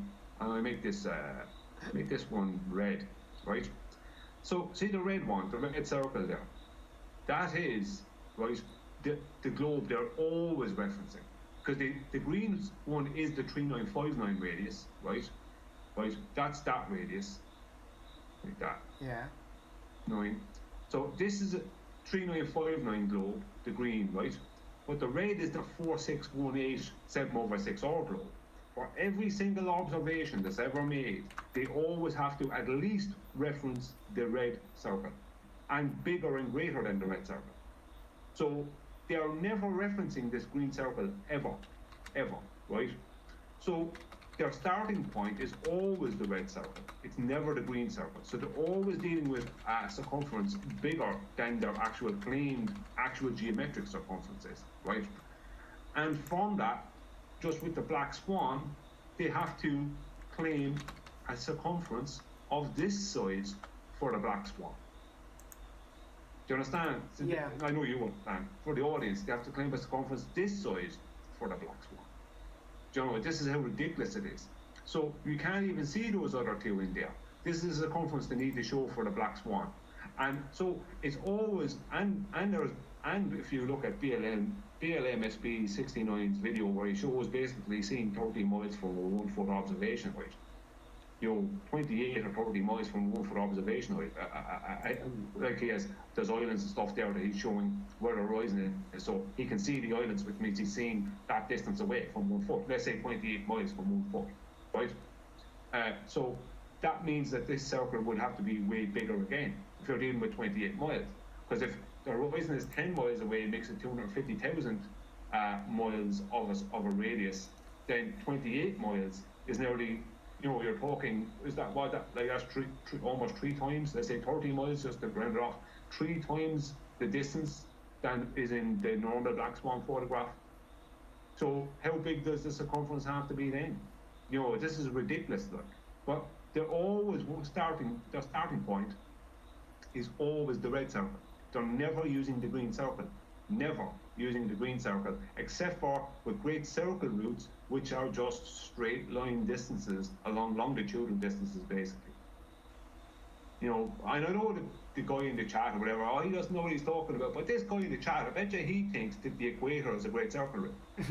Because technically on the globe it is, but I guarantee you he won't be able to find one flight that flies along the equator line. Why not? Because the equator is a circle. planes don't fly in circles, they fly in straight lines. You won't find one boat journey that travels along the equator line. You'll find let's say 2 points on the equator that a plane or a boat might have traveled to, but they won't be following the equator line because they don't go in circles. Yeah, I see my votes are climbing up steadily now. All of a sudden, from the Globe guys placing no. It's like they're getting all their soccer accounts to quickly put in no's. I mean, what are you going to do? I mean, you can't, as I said, you can only present the information. Yeah. It's up to people what they want to do then. But this red circle is always their starting point. They never use the green circle. As I said, only for great circle routes. And that's because flattened out, this is all great circle routes is along longitude lines. That's where great circle routes originate from. Yeah. So it's any route that will make a full circle on the globe. Let's say that's a great circle route, right?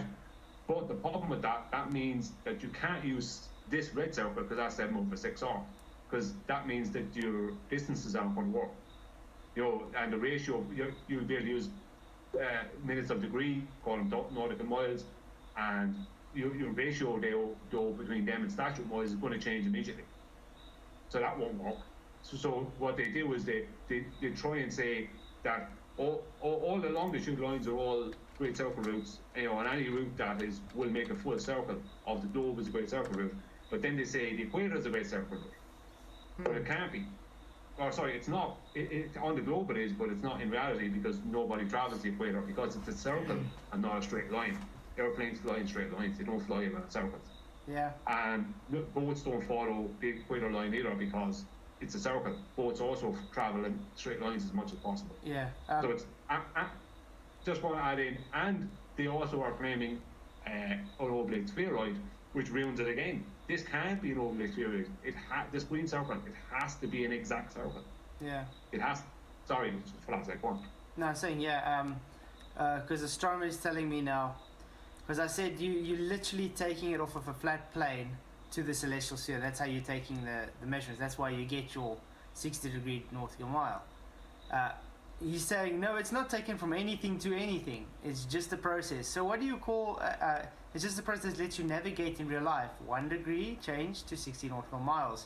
No other math needed. Yeah, it's taken from an elevation angle. It's a horizontal plane. So you have to take it from something. You're taking it from the surface of Earth to the celestial sphere, and because you are seeing in 3-dimensional reality, you're transposing that degree angle taken to traversing a certain distance on the ground, which was actually measured from a flat surface. That's why you guys have to duplicate it, hence the Haversine, to get it to the center of Earth. And why doing that, even like you said, you are changing your radius, so you won't get the actual distance you said. They're just ignoring, they're changing their radius. Can I just, on that, I don't even got it on screen share. Yeah, you got it, yeah. Yeah, okay, so if somebody's a ball believer, then they need to create a horizontal. So if we give them, the way they're going to create it is by lining up with the horizon. The implications, obviously, for them, mathematically, is that they're bound by the size of their ball. Because it's the leading edge of the ball they're going to use. And this is the maths I've demonstrated, and this is the maths I just want to point out, so you get the black swan. If you're going to claim that the way you generate a flat horizontal is to create a tangent from the eye line to the horizon, you reify the horizon as the leading physical edge. Whether you use 7/6R or not, you're still, all you're doing there is moving it a little bit. You're still reifying that optical dissolution as the leading edge of a ball. And in doing so, you define mathematics. So when it goes so far, this is why this formula is up on screen. This is the reality, and this is where the 250 comes from your ball maths. Unfortunately, what you tied yourselves to, the implications of it, and how you associate the horizon and what you use it for. So if you want to figure out your R value, is 2,640 times the distance to the horizon squared divided by h, which is the observer's height. That's where the black swan comes from. To look at, that's how it's derived as an implication, making the horizon the leading edge of a ball and claiming you live on a ball. Yeah. I mean, their own maths is what's killing them. The guy in the chat there, Flatzoid, I mean, what he doesn't understand is the antecedent to the angle that he will be putting in the center of his globe, which is just a hijacking of the celestial sphere model. The antecedent to that will be the horizontal measurement that will have to be taken off of a tangent plane that they're going to have to put as a supposed line, horizontal or whatever, touching their globe at one point, right? So they're going to have to start off with pre-assuming that they're living on a tangent plane to take the angle. Then they're going to pre-assume that they're bringing that angle to the center of the globe, and then they're going to do that as a way of measuring a distance along a longitude, right?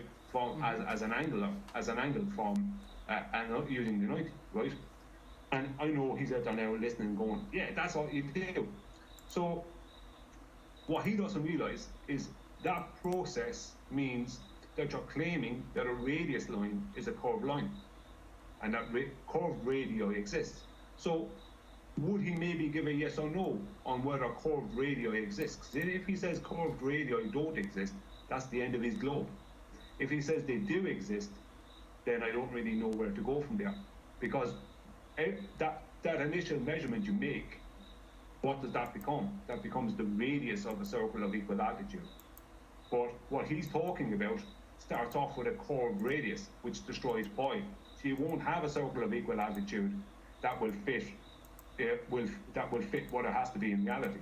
Because if you have a 45-degree angle, that means you have a 2,700 nautical mile radius, and then that has to become a circle that's based off of that 2,700 nautical mile radius. But if you curve that radius before you place it onto a globe with a 3959 radius or a 3440, let's say statute or nautical mile radius, then your circle will be too small. It won't be the size it needs to be, because it won't be matching a radius of 2,700 nautical miles off of a 45-degree angle. So he has to either claim that radius lines are curved lines, or he has to claim that they're not and relinquish his globe. That is unfortunate for him, but that is the truth. Because as soon as he puts that distance along the surface of his globe along a longitude line from the center, that's a radius. That's supposed to be a radius for a circle of equal altitude. It can't be a radius if it's curved. And if he wants to claim a curved radius, then he's got to show where in celestial navigation that they use curved radii. They don't. So how is he going to deal with that? Astronomy, or whatever the man's name is. Astronomy, yeah. No, that's as I said. It's all taken off from a horizontal plane. That's why they do have the so-called equatorial plane. I mean, does this guy actually know anything about celestial navigation at all? It doesn't seem so. He literally just says, "Oh, because it's 1 degree every 16 nautical miles, therefore it's a globe." That's just kind of an ignorant statement to take it at face value. I mean, you've done presentations, I've done presentations. What I got on screen now is literally showing the relationship, why it's that way it is. Oh, you guys are still sharing? You deserve kudos for this, dude. Oh, you're seeing This is it? awesome. I think I remember this was Dr. Zach's challenge 6 years ago. You know, explain that. You see those straight lines that form a curve?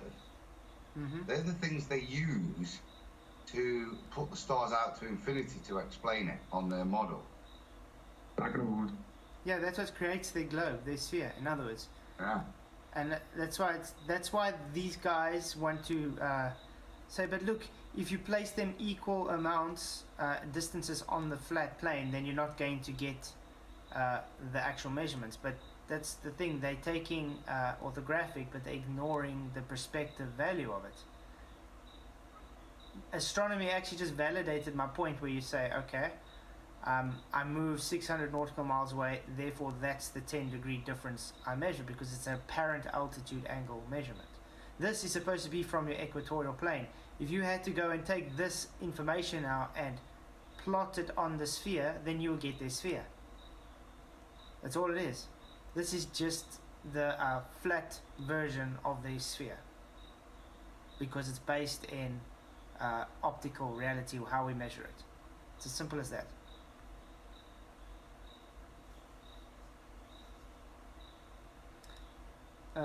But yeah, thank you guys for being here. I really do appreciate you guys coming in. You should explain that properly in case people don't know.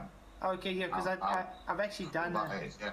I've actually done a stream on it a few times, so do it, dude. It's really do it again. one of the most coolest because plotting stuff, you see, this is the difference between plot. When you just look at numbers, they're true, okay? So you look at that and it's hard to argue with it. But it wasn't until you realised and rescaled what the axes are and put them into the perspective of what the angles are, that it like you say, it changes it exactly. It stops you plotting it out as a ball and makes you realise it's perspective on a flat plane. Yeah, they're just hijacking perspective. That's all it is. Okay, so you can see this. You can see the screen, right? Yeah, okay. So this is actually just the so-called equatorial plane, guys. It's the horizontal. And that is Polaris at 90 degrees. Now we had observer standing 90 degrees under Polaris. So this is how you would work out the math. Because it's simply the 90 degrees that is measuring. The co-altitude angle would be 90 because there is no co-altitude angle. So it's minus 0. And then it would be times 60 because that is the 60 which makes the 1 degree. Nautical miles makes the 1 degree. So when he moves away 600 nautical miles, the apparent altitude angle measurement would be 80 degrees. How do we get that? It would be 90 degrees. Remember, he has a 90 degree on that equatorial plane to the GP of Polaris. So the co-altitude angle would be 80. So you're going to minus that and you get the 10. So it would be 10 times 60, which is in the nautical miles, which get this 600 nautical miles. And so forth. As he's moving away, you see that apparent drop in altitude. It's not a physical drop. It's an apparent altitude drop.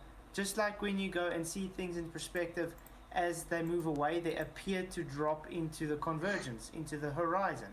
This is what you are observing because you are moving further away. Now, obviously, you see those distances do not look the same on that equatorial plane, but that is because you are looking at an optical three-dimensional image. It has to be now comprised to 2 dimensions. That's why you get this. But this is how it works with your field of view. You simply got your field of view from the guy. He's got his field of view.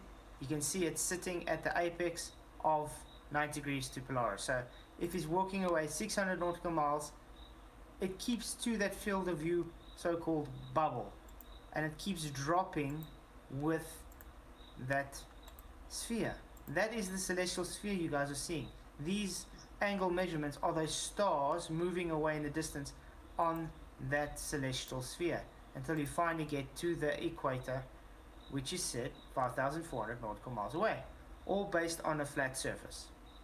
That's not the quick gist of it. I'm back there. I'm going to have to go in a minute, but I just want to show something there for the audience before I do. My mother's called in, so I've got it on screen. Yeah, thank you. So this here, just going to explain it. Okay. I did this up a while ago just as a handy template. So this here, this arc distance along here, which is based off of a 72-degree angle, right, is the same length as this orange line here, right? It's 4,043.96, right? So what would happen in reality is this 72-degree angle is taken from horizontal up here, right?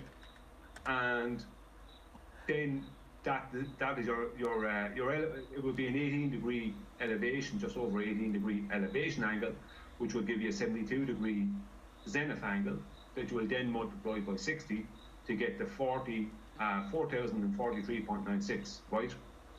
Nautical miles, right? But that is the horizontal distance of it there, and this is what it would be if you put the angle right from reality, which is up here, down to the center of the globe. You end up with this arc distance here of 4,043.96 nautical miles.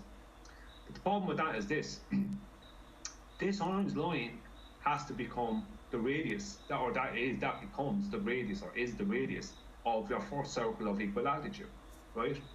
So, or any circle of equal latitude, but you won't get to your second one if you're trying to use a globe. You'll be stuck on trying to make a first one. The reason is that this line here, 4,043.96, right? If I do the maths on that, let me see now, 1 second. So 4,043.96. So that's multiplied by 2 will equals 8087.92, or that's 8,087.92 nautical miles of a diameter.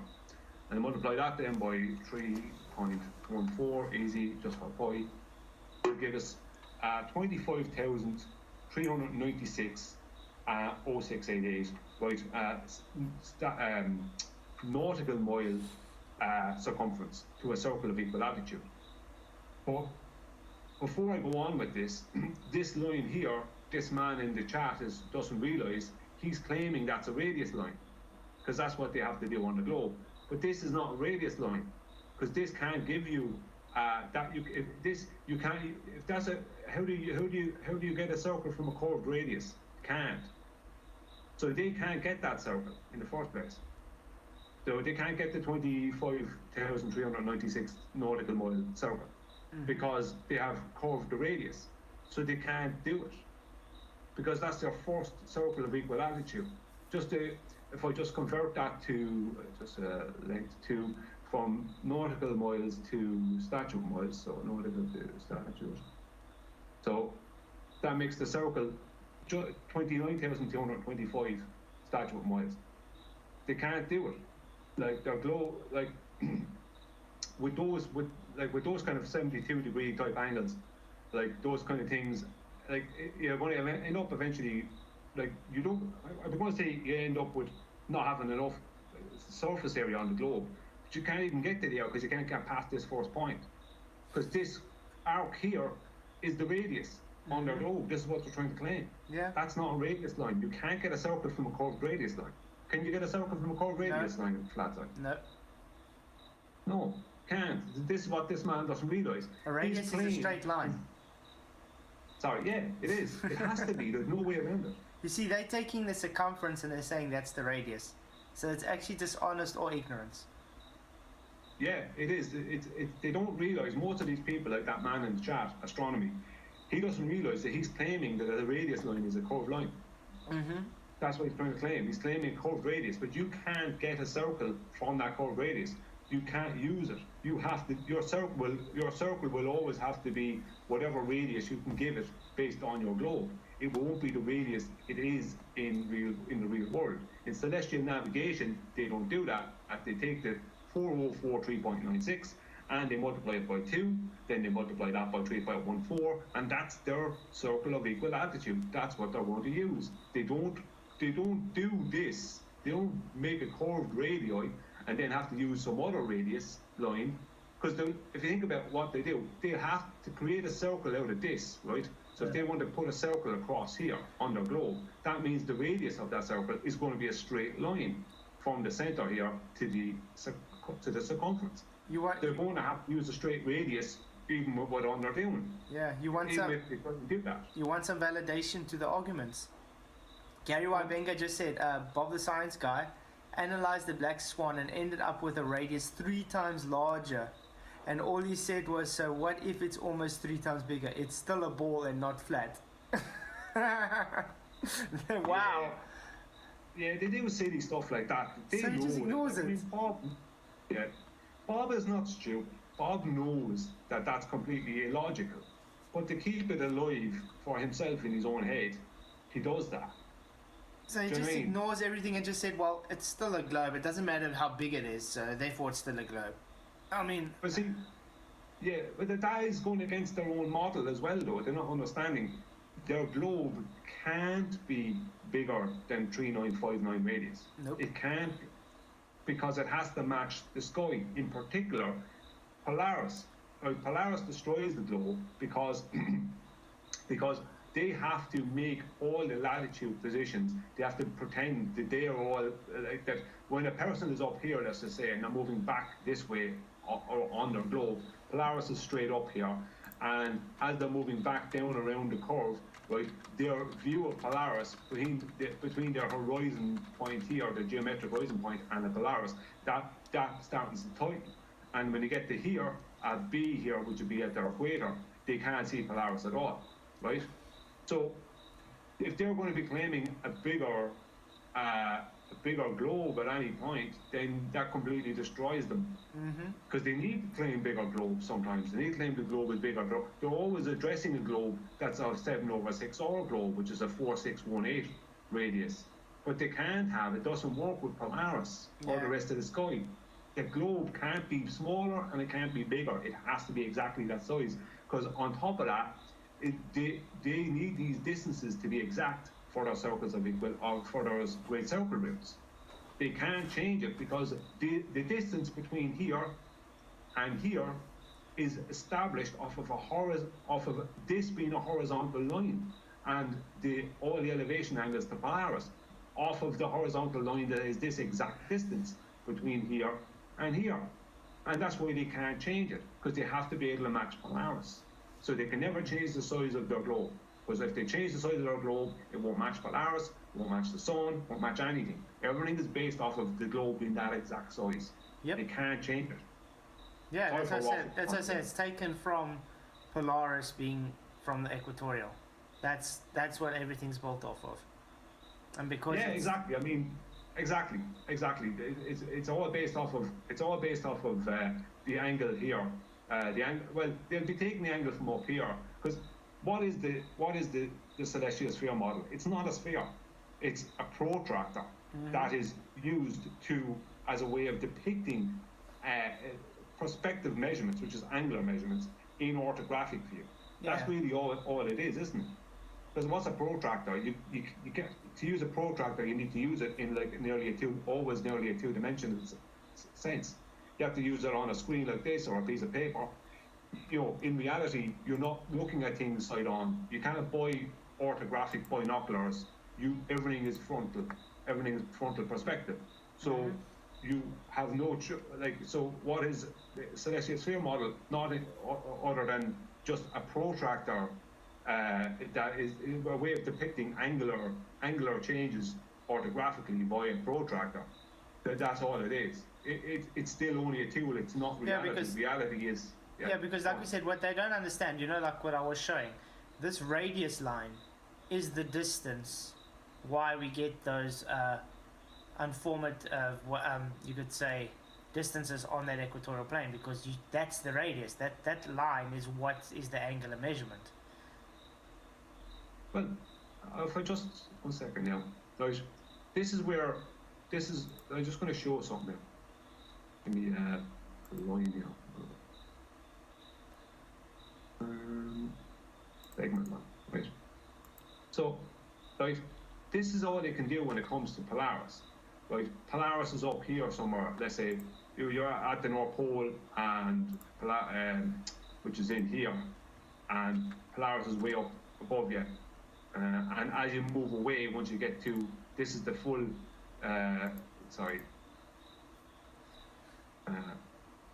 no.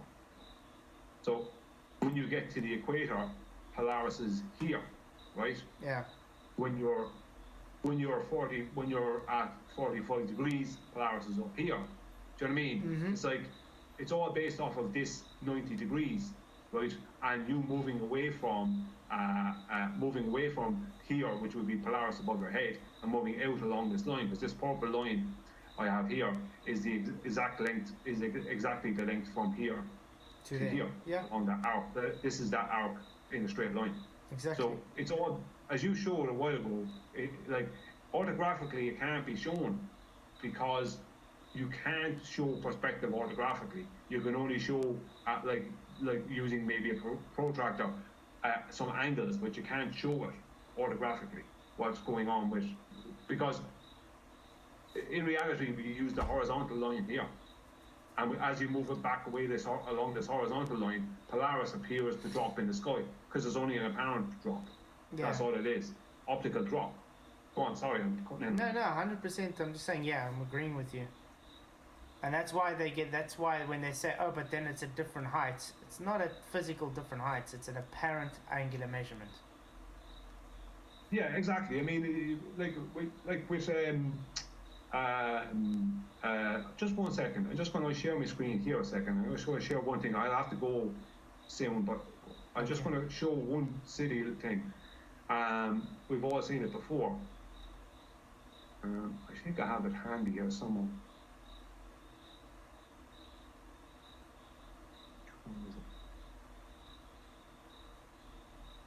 While you're looking for that, I just want to get my chat up again. Again, thank you everybody for coming. Really do appreciate you guys being here. It's really great to see so much people excited to see the globe radius not actually there. Okay, let's go back. Okay, I just. Are you on it, right? Yeah. So just before I'll have to leave, but here, this is right. This is Polaris. This is here, right? It's height above an observer, and as the observer moves away, or Polaris moves away from Polaris, Polaris is whatever. This could be. This is more of a. I just showed like I call it a sun, but the point is the same thing. As it moves away from you, you move away from it. You're changing the. So there's another filter version of it. So what's happening is it's a gradual thing. It's just optical drop. It's not really. Here, the distance between the bottom of this and the counter is exactly the same as here. The distance has not changed. The angular distance, the angular relationship has changes, but the distance. So when you go all the way back here, all the way back to there, that little area there of angular free space, or whatever you want to call it, between the counter and the bottom of the light, that is exactly the same as when it's there. It just appears different. So that's all that's happening. But these people have spent years denying this.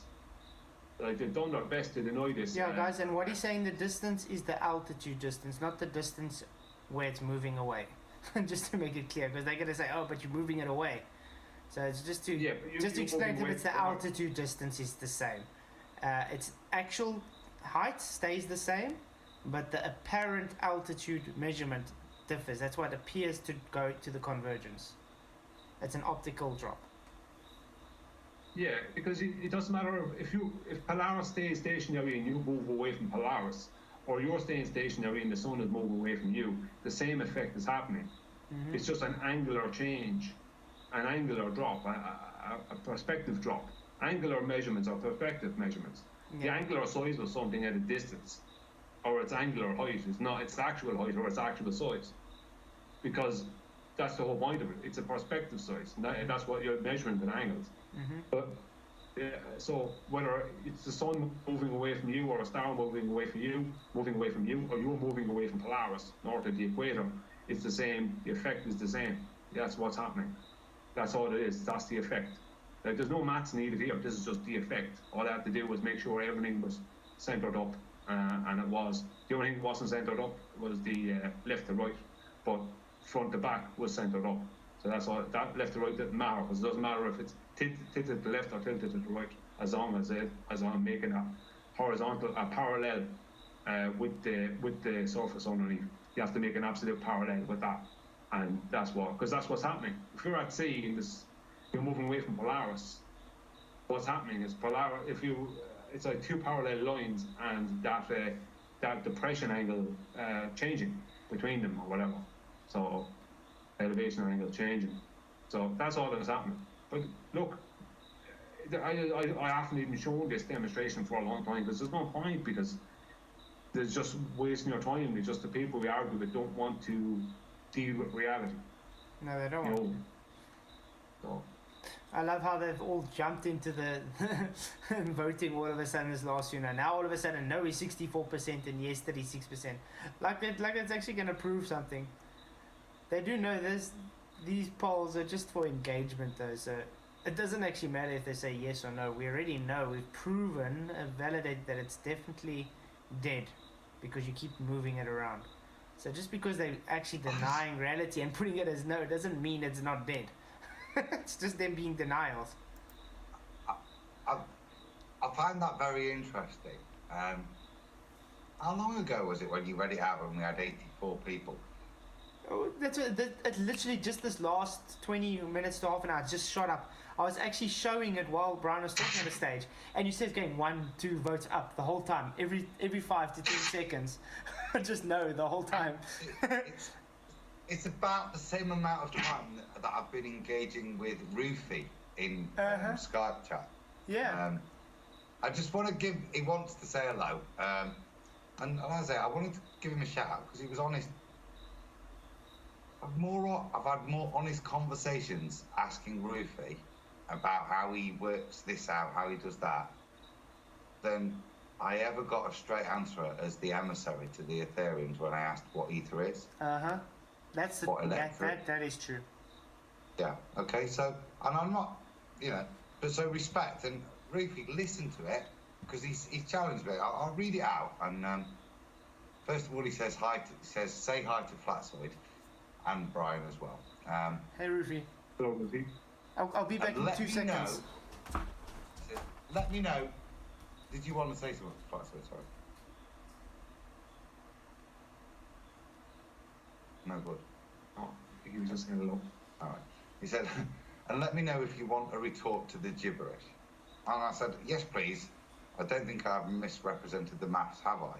So respectfully, Rufy, please have a look. Because, I've gone through it and so I gave the disclaimers at the start, which how you were kind enough to tell me how you think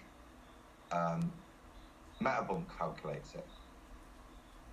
Anyway, he says, no idea, only watched about 30 seconds. He's such a sod, just standard baller, isn't it? Only watched 30 seconds. And even before he says, do you want to retort to this gibberish? He said, but we'll watch the whole thing anyway. And I hope you do, dude. So anyway, I said, cool, thanks, and I'll give this a shout out.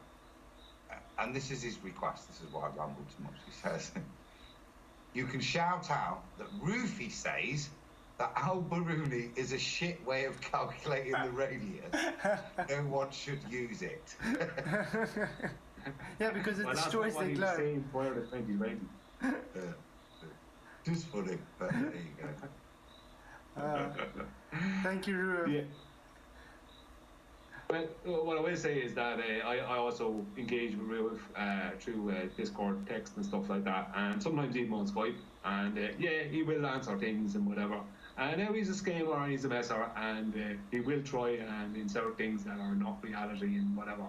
But he will engage and he will give you, he will come back with a calculation or something if you ask him for. So you will get something out of him, and he does know the maths. So he also knows that you know he knows them, so he knows that he has to stick to them. Do you know what I mean?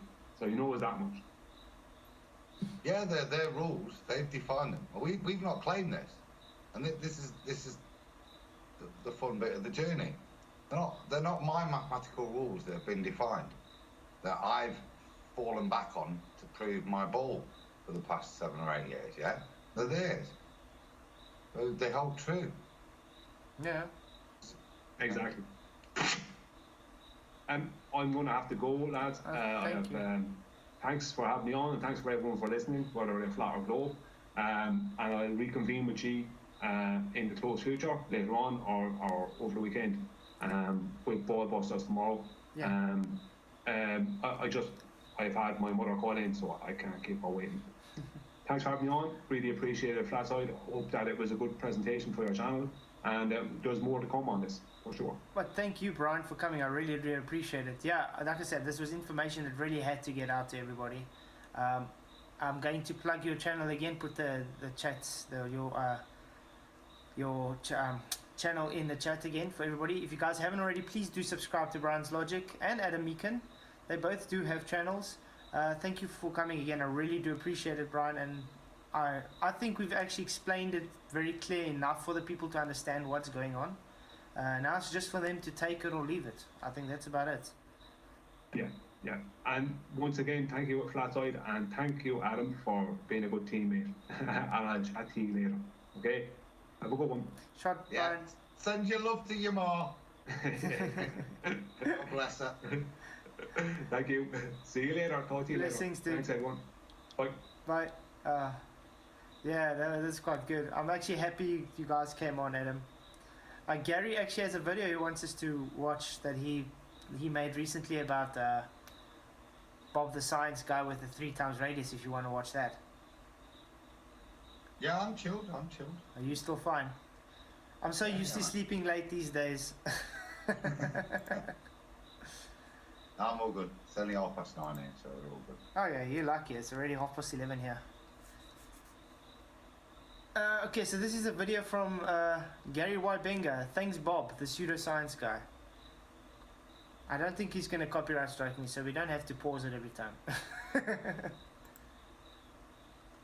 Okay. I'm going to take a clip out of... Oh, man. While it's buffering, yeah, thank you, Adam, again. I really do appreciate you coming on. Absolute pleasure, mate. Just want to echo what Brian said. That was great teamwork. About the pseudoscience just guys. come out of guys just Really.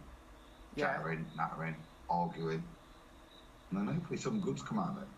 It's Yeah. well, it certainly triggered Rufy. Well, at least I know one thing, he's watching the show, so. Oh, he's gone now. Look, and the votes have stopped moving. See? Yeah, it's gone So up, I'm on- it's gone 4 up again.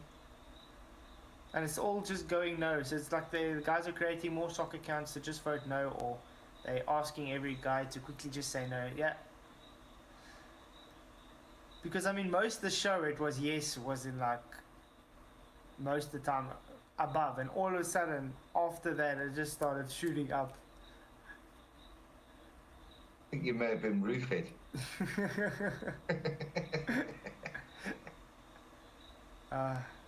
But hey, like I said, this is actually, these polls are just for the engagement. It doesn't really matter if they say yes or no. It's more for the ballers so they can feel good about themselves. Yo. Oh, there it's A working. little Okay. commentary. It's Bob. Thanks, Bob. Okay, I'm gonna just put it down a bit. Maybe that will work.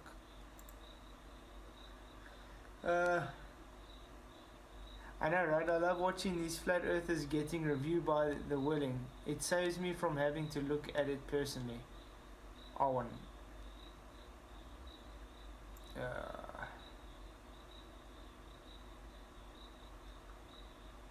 I might have to just download the video. Owen's right though. Yeah. It's a community. I was talking about efforts. It's great when you see people who've gone to the effort to take apart the nonsense these guys present. You know what I mean? To hold their ball together. Yeah. And it's fun to watch these. If it ever stops buffering. Yeah, I'm downloading it You want me to quickly. play it? Send me the link and I'll. Yeah, I'm just downloading it quickly. It's almost finished downloading. Now, I don't know why. It's only when I stream, then YouTube decides to do this. And it's only on YouTube.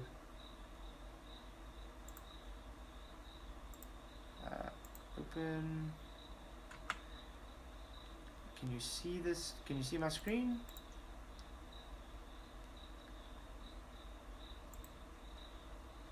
I just have to put it down. Yeah. Video. A little Oh, there you go. commentary. Where he's discussing the radius of the Earth. He's about to talk about the black swan that everybody knows about in this argument. And it's quite interesting what he says. To see it on the beach. 6 feet. Now, the reason that I thought about this was that many of us in the debunking community have had a look at flat Earth videos that claim they quote-unquote see too far, therefore the Earth is flat. what? There are literally hundreds of videos where we see too far according to their radius. Well, let's have a look at that claim. Now, when we see too far, is that truly a proof of the Earth being flat? No, it's not. Remember what he just said. Just because we see further doesn't mean the Earth is flat.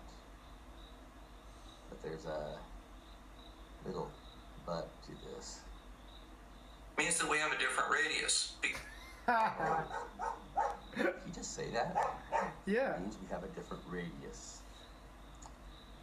Wonder what the implications of a different Does that radius see too far? I had to quickly flick to the. Yeah, we see too far, and I just says it doesn't mean it's the Earth is flat. It just means we have a different radius. As Gary's trying to point out, there's quite a few different implications because you have a different radius. Just like we pointed out tonight, with they have to change their radius to match reality. Wow. Because even without using You the see known how- radius of What Sorry? you've got on screen behind you Yeah. is exactly the same as triangles that I drew. Yeah. If you like. Yeah, so And this is what I say. They hold to their definitive statements. These are their statements, not mine. I don't live on them. Nope. Yeah, we just taking their claim and their math and showing them how it contradicts reality. Or as we've shown tonight, how perverted they have to make their ball to fit with reality. Yeah, What they have to contrive. Yeah. we can actually say their math is an abomination to their narrative. Because it literally goes against their own globe. of the Earth, simply by knowing the distance to the object and how much of that object we can see from the beach, we can calculate what the radius of the Earth is. Because one of the things Flat Earth loves to do is they don't observe things from mountains. They observe things from a foot off the surface of the water. And they do that to take maximum advantage of refraction. But It's no refraction. It's just a bunch of crap that the globies had to make up to try to explain away why we see too far. Mm-hmm. They say that things beyond the curve are refracted upwards. It's just total hogwash. Exactly, And Gary. I think Bob even knows. I don't know how he says this with a straight face, but let's go on. does that prove that the Earth is flat? Yeah. Just catching up slowly, but. Yeah, Gary, that's exactly that's why they ignore the limited angle. That's the whole reason, because the angle becomes too acute. That's why you see it more pronounced the lower you are. It's not because they are so-called refraction that they're evoking. That's not actual refraction. Yeah, it's just them trying to ignore it. Or does that just change the radius? Let's have a look at a classic example. That's a big problem for your model if it changes the radius.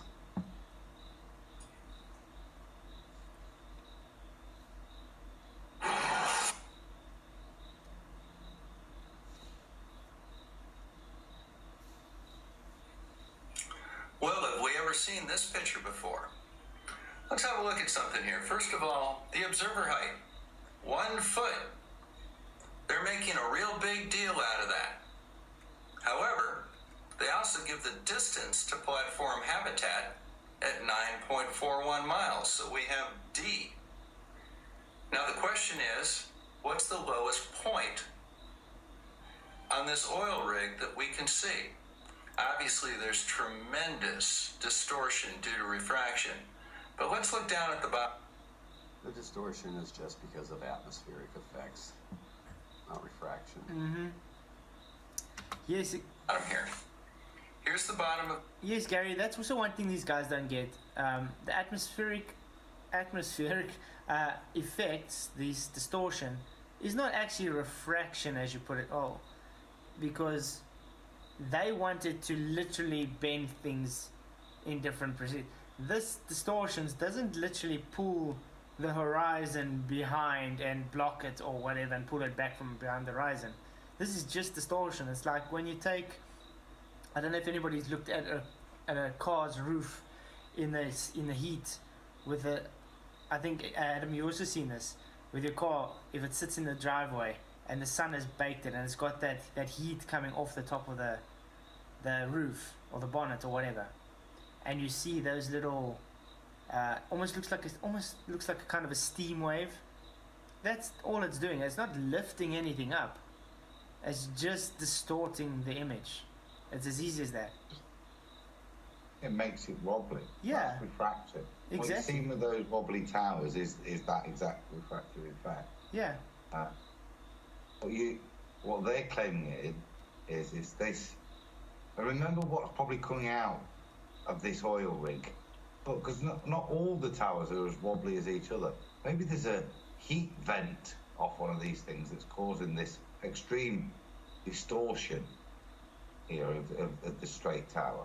Yeah.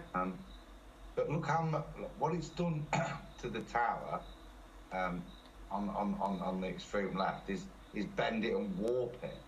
What it's not done is level it out to a straight perspective view, which is what you've got with the horizon. So, you might want to claim that that's the same thing. But that is the difference. One's refraction and caused here by thermal currents, I'm assuming, and the other is exactly what I'm saying they're claiming. They're claiming that isn't perspective view, that's the effects of whatever we worked it out over R to be. It's not 7/6R, it's extreme. We give an R value of 250,000 miles. It's that over R. Terrestrial refraction that they're claiming is rendering this image. Yeah, exactly. It's actually just straight out, like I said, either denial or ignorance from their part. The rig. Wishful thinking. These are cross members.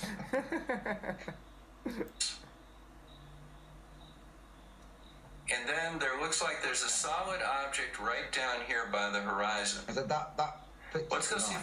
We kind of it's been mulling over our heads, just these numbers, because we've only just gone through it. Yeah. I'm just pulled out of work tonight. But that demonstration that Brian's done with the circles, I think that exemplifies the point for everybody to understand what they're doing.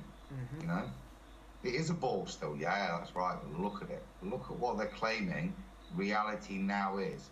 Now, I appreciate that mathematically they're keeping it the same size ball, but the grotesque perversion of the size of the ball is what they're claiming is the grotesque perversion of how straight light travels. Yeah. I mean, I wonder if you can work that out, how much percent the light would actually bend based on if it was refracted. It would be it wouldn't work, because the incident angle it would take would be so great you wouldn't be able to actually get it to curve the way they say. But it wouldn't in any way be commensurate with the presupposed density gradient of their atmosphere, would it? When you go to the Black Swan, you see, you can't match the claim up at all. You can't pervert the numbers, hence the size of the ball, you see. Yeah. You cannot do it. It's just not... The excuse to grow the R value is based as what you were talking about with regards to Snell's law earlier. Yeah. So the reason you can grow the R is because of the Snell's law and the presupposition that light will obey that as it goes through the density gradient of the atmosphere, which is not demonstrated and denied by Andrew Thomas Young. Yeah. So that's the undoing of it all for me. Yeah, to me it's a straightforward closed argument. I mean, if you have to take this and you have to see, let's take the evidence, and you take what is shown now based on their math, and that it's not refraction, although they're claiming refraction. If you have to take it to a normal person, they're just going to take it as a shut case. They're going to tell you, listen, only the one party is actually bringing evidence. The other party is showing that they are trying to change the evidence to suit their narrative. So who's going to show us dishonest? We can identify any of the. Well, they have to change the behaviour of light, hence the term infinite refraction, 7/6. They have to change the behaviour of light to suit the narrative, don't they? Yeah. That's what they are bending light. Called solid object. Looks pretty much similar to the base of the other one that's closer. Now he's going to say there's 20 feet missing here. In just a second.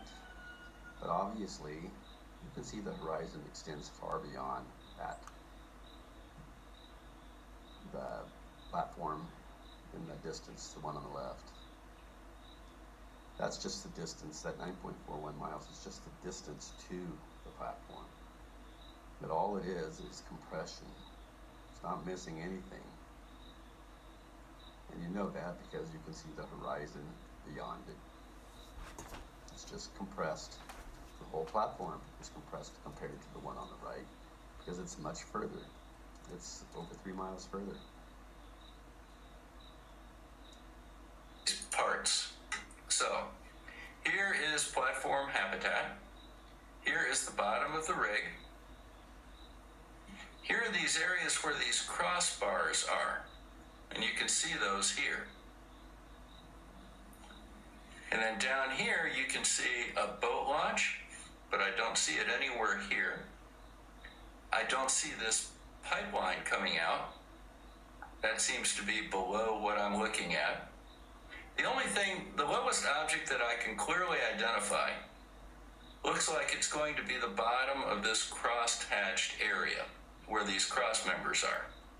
Actually, he's talking false there, because this crosshair is there. And you can see here clearly, you see this.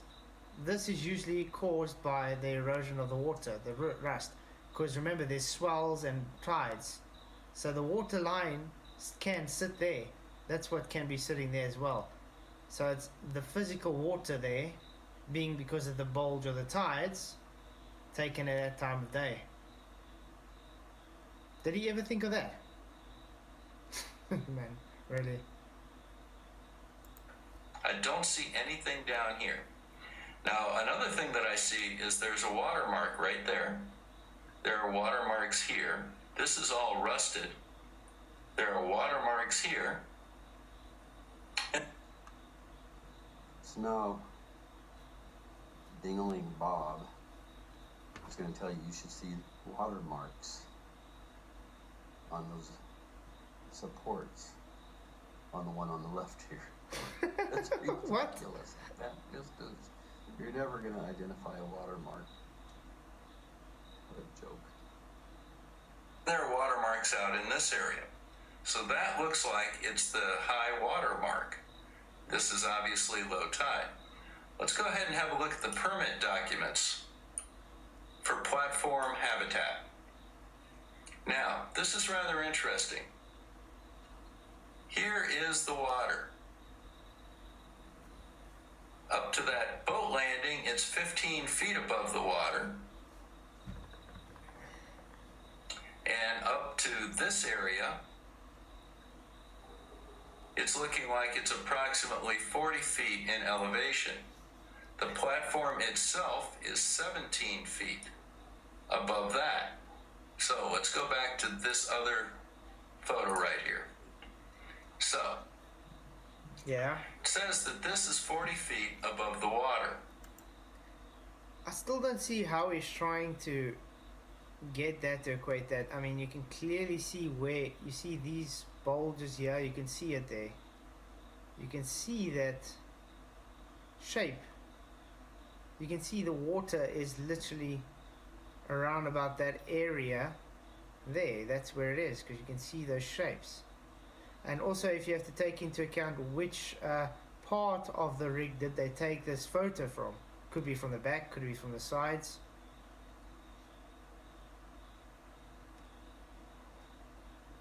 Yeah, he's actually knows the reason, and he's trying to make a story up to make an argument. You can literally see that he's trying really hard to make an argument. Now we can calculate that out because the standard door is about 80 inches. Now it says that this thickness right here is 17 feet. And then it says from there. You're not even going to identify a door at that distance. Nope. Everything is compressed. There, it's down. Looks Do you think he even took the angular size into account, Gary? I don't think so. like another 27 feet to the water level. We probably have about 20 feet of this platform missing. Let's be generous with that. It could. There's nothing missing. The horizon is further up in the frame, in the distance, easily seen on this picture. There's nothing missing. It's all compressed. When everything's compressed, it causes a Rayleigh criterion effects when you pass the limit of the Rayleigh criterion. Exactly, Gary. Where all kinds of detail is unresolvable. Flatzoid. Yeah, a little bit more. Yeah. I'm struggling to keep up because I'm having to listen on YouTube. Oh, yeah, sorry. I'm at the point of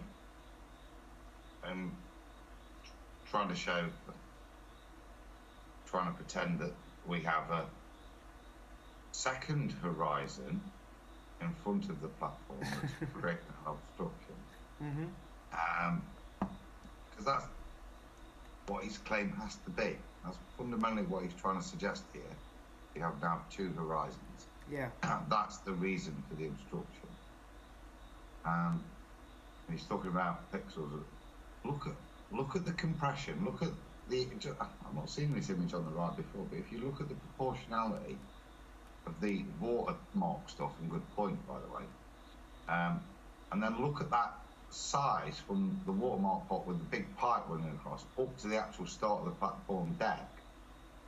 Look at the proportionality of that to the proportionality of the image. Yeah. We see there is compression. Exactly. Exactly that. But like I say, fundamentally, what he's now trying to claim is two horizons. Actually, yeah. He is. He's claiming two physical horizons. But he's trying to still take your eyes away from the horizon at the back, though. He just wants to try and put your field into, look, this has to be blocking, so this is actually where the horizon is. He doesn't want you to think about the horizon beyond it. Well, that's happy, and maybe tacitly I'd accept to ignore the back horizon just for a minute and have him demonstrate how that obstruction at 9.6 miles is now his second horizon. Still a black swan, son, by a very long way. He's actually debunking his own claims with this whole video. Looks it, doesn't it? But that's how they usually roll, though. So I can carry on, or? Yeah, go on, I'll get back to it and then Okay, sure. Excuse the lag when you come back. No, sure. Or the curve calculator says it ought to be about 45 feet, but as I said, we've got a tremendous amount of distortion here. And I'm saying that we're missing about 20 feet of this platform. So let's go ahead and see what we have. Okay, so the distance is going to be 9.41 miles, which is what's listed on the Flat Earth video, equals 49,685 feet, roughly. Okay? The height that we're missing is 20 feet. Yeah. Once again, there's no height missing. It's compressed. You can see the horizon further up the frame of the picture and further out. Yeah, you see, that's what I'm saying. He took that and he's ignoring all the compression and ignoring where that line is. He's just trying to make an argument from nothing. Hey, Moomin Rider, good to see you. That's deep. So let's go ahead and plug it in. See what the radius of the Earth is. So. This is about to be hilarious, and he seems perfectly okay with it. 49,685. Remember, this is his best case scenario, and he's taking and adding 20 feet into that, his calculations, which isn't missing, it's just compressed. Yep. But let's just give... But also, I mean, he's taking the height. I mean, BLM64 said what his height was. It was definitely not 20 feet. But yeah, we'll just ignore that and take this for what he's saying here. But to him, doesn't matter. He's still screwed. Squared minus 20 squared over 40. That will be our radius of the Earth. So let's go ahead and see what we have. Well, there we go. That gives us a radius of the Earth, and it's obviously really high because of all the distortion.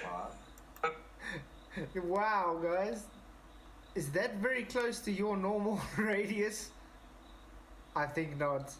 And you can see he's now trying to think in his head, how's he going to account for this radius change? But it's only 11,688.4 miles. Which would give you... That's about 3 times the actual radius of the Earth. And it's about 1/3 the radius of Jupiter, which is over 45. Why is he even bringing Jupiter up in this? Oh, Just gave you a radius that will give you the equivalent of almost... Wow. Yeah. Wow. You see what he's had to do? So he's still used. You see the formula he's got up there and that little meme I had on screen earlier? Yeah. It's the same thing. I've just converted feet and stuff, so you could convert the units within the derivation. But it's the same. That's the same starting point. What does he have to do to bring it down? This is funny. What does he have to do to bring his R value down from 250,000 miles? And this is the nuance as well. He's not had to do a lot, but this is the implications of living on a ball of R value 3959. Yeah, these are the implications. What he's had to do is go up to 20 feet to get a figure that is more than triple his value, his actual claimed value. Yeah. Yeah. And that's all he's doing there is mathematical wizardry, and he still had to show a level of embarrassment to hide what? To hide that H equals 20, you dirty git. But you can see in his face how he's actually stressing, trying to figure out how's he going to explain this away. And that's why he brings up Jupiter to obfuscate, so that people think, oh, no, if you look at that scale, then no, it's not such a big scale, but that's got nothing to do with what they just showed. It's actually, it's funny. But that's a good example. They're held. Look at him. He must have practiced that. He surely wouldn't have done that alive. Be left with that. Look at that little puddle on the screen. Look at that face. You could do his little cheeks, a little tug, couldn't you, poor little chap? He's worried. Yeah. He knows. Wow. You can see it in his facial expression. He knows he's debunked himself, but he has to try and fix it. So he has to try and figure out some way to explain it away. It's funny. Imagine, right, if it was, I'm just looking on screen, what's he got? Imagine if it was 49,000 minus 1. Look, he's had to put 20 to make it 20 squared. It's not 20. It's 1. 1 squared's 1, pal. Cheat. But it doesn't actually matter how they're going to work it out. They're still going to change the radius all the time. When they do this, look, that's a really big cheat already, isn't it? Yeah. 2H. What's What's his numerator there? Look, 2H. He's got 40. What would ours be? 2. Yeah. So we can already make 11, 20 times bigger, can't we? We can, yeah, because he's more than doubled it. Do you get me? Yeah. It's just a coil flim flam by bad mathematicians. But will you see the ballers actually calling out on this? No, they're just gonna say no. He's right. This is funny. But I mean, also, the actual height is not 20 feet. BML gave his actual height, so he's actually being very dishonest there as well. Okay, let's carry on. 7,000 miles at the equator. 5,000 miles. So, what did they prove with their black swan? The only thing that they can actually claim is that they demonstrated there's a possibility that the Earth is a sphere about 3 times larger. The only thing they can claim, he can't show otherwise if he included his 20 feet of missing, so-called missing platform. It would have been even worse if he hadn't put that in there. But go on, Bob. Than we think it is. Now, Quantum Eraser and the others have put out claims that this means that there's a radius of 250,000 miles. Well, we just calculated it. It's less than 12,000 miles. Huh. I'm sure Adam's going to want to say something about this.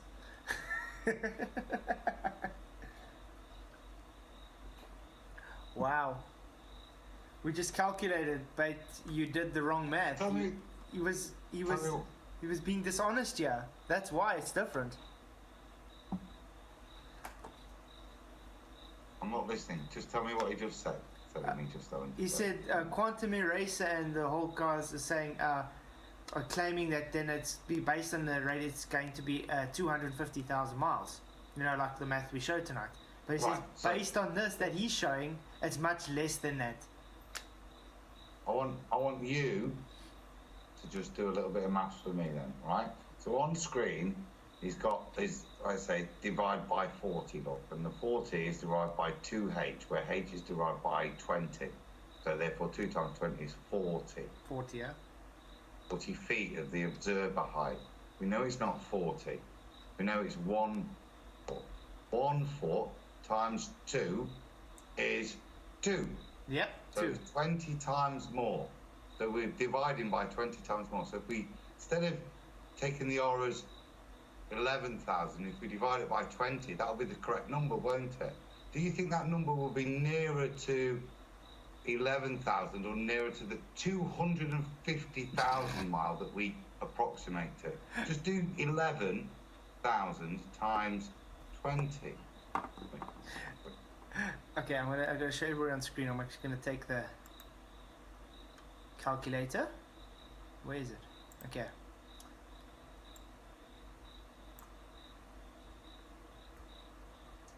$11.688 times 20.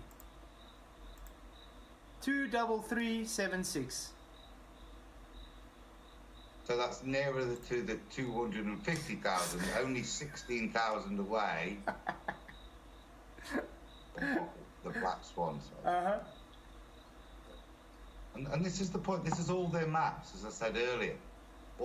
They've not been able to lie about the maps. What they've had to do is lie about their input numbers now to try and make their claim reasonable. What a disgrace. Yeah, it's dishonesty beyond. Wow. Thank you, Gary, for bringing this up. Really good video. But I want to know, how would he actually defend this? Because he's literally put this in black and white on the blackboard, and it's showing that he's being dishonest, and he's still defending it. Thanks, Face Reality, for a $5 super chat. Oh my gee, I just realized Bob looks like my stepdad from 2 decades ago. No lie. No, don't ask. Really? Yeah. Okay, let's finish the last bit of the video. Oi. It's big, but it's still a sphere. So, It's big, but it's still a sphere. That's hilarious. So, there are so many implications of a circumference of 37,000 miles at the equator that just blows their globe model, their current model, out of the water. It's dead. this is Bob the Science Guy signing out from northern Michigan. He should change his name to Bob the Pseudoscience Guy. Yeah, he's actually pseudoscience guy, yeah. Thank you very much for stopping by, and I hope that this method comes in useful, because you can use it in all sorts of these low-angle observations that they make where they claim that they see too far. Stay well, folks. There's nothing wrong with a low-angle observation. Well, thanks to Bob, we now see that there's a complete possibility that there is indeed a much larger Earth. He's going to say it doesn't matter, it's still round. But it does matter. And it doesn't make it round, it doesn't make it flat. That's true. But at the same time, if it's round and it's got a circumference that's far bigger, he's got a problem. Thanks, Bob. Thank you, Bob. Thank you, Gary, for bringing that up. Oh, wow. Insane. I can't believe... The bit, Yeah? the bit that struck me there was, I always like to listen to when people watch his face, and there's a point where he lies. Well, you think he's lying, but he's not. He's able to keep his face correct. It is a ball, but it's a bigger ball, and tonight's demonstrated how they can say that in all truth and honesty. Yeah. But that is fundamentally their claim if they're going to be honest with you, and as you've just shown even with the numbers, they're not honest. When they make that statement, they can say that in honesty, because that's what they're doing in the math. Yeah. It is a ball, but it's a bigger ball, and we've shown how much bigger a ball it is. Yeah. Another super chat, PJ Cruikshank, thank you, £5. It's big, but it's still a sphere. Aha, there's no words for how hilarious that is. Exactly. Yeah, it's delusional to the max. I think this is so telling that they don't actually have any honesty. They have to lie to themselves, and therefore they're lying to their audiences just so they can keep their religion alive. It's as simple as that. Ah, man, I can't believe we've been going on almost 3 hours already. When you're inflating and then popping balls, you're having fun. Yeah. So I think I'm going to end it here, if that's fine with you. It's already 12:10, yeah? Yeah, no, mate, have a great fun. Thanks for having me on. I really enjoyed it so much. Really appreciate you coming on. I'd love to have you on again sometime. Popping the I'm maths. mostly watching it when you're on anyway, so yeah, I mean... Yeah. So I think there's a few of the guys on the Flat Earth debate panel that are lined up before my second appearance, though. I know Arwen's keen, and Yeah, Owen's definitely keen, yeah. You've got to get Neil on. Yeah, Neil. Yeah. I'd actually like to get the whole FED panel on sometime.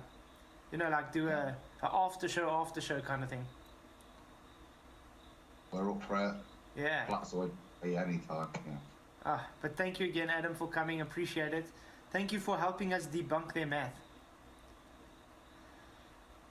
Thanks for Brian to raising it to a point of contention that it was worthy of investigation, and that's the benefit of having good friends, you know, where you can argue with a man. Yeah. And turn back the next day knowing you're good friends still, and realise the nature of the debate and what you were arguing over. And the fruitful outcome. So hopefully I've certainly learned a lot over this past week, you know what I mean? Because it's not an understanding I had, so it's been a pleasure to share it with you guys as well. yeah, it's awesome. But that's what's nice about we have conversations together. Then we get these kind of how can I put it? These kind of arguments in place. Then you actually see and dismantle everything that's brought to us. I think if we'd been very cordial and agreed to disagree, we wouldn't have had any knowledge to come out with. Exactly. And I mean, I think this show was quite telling how wrong the Globe really is. So we'll see if the Globe guys are actually going to have any rebuttal to this. But yeah, thanks again. I do appreciate you coming on. So I'm going to say night here because I really need to go sleep. Got a show again coming on tonight. So thank you, Adam, for coming. Thank you everybody else for in the chat for coming. Thank you for all the super chats, all the channel members and everything. Or yeah, everybody just being here. If you haven't already, just please hit that like button and the share button. Thank you all for just being part of this, and I'm glad you guys are enjoying it as much as I am. This channel wouldn't be what it is without everybody here. So until next time, may the pressure be with you. Blessings.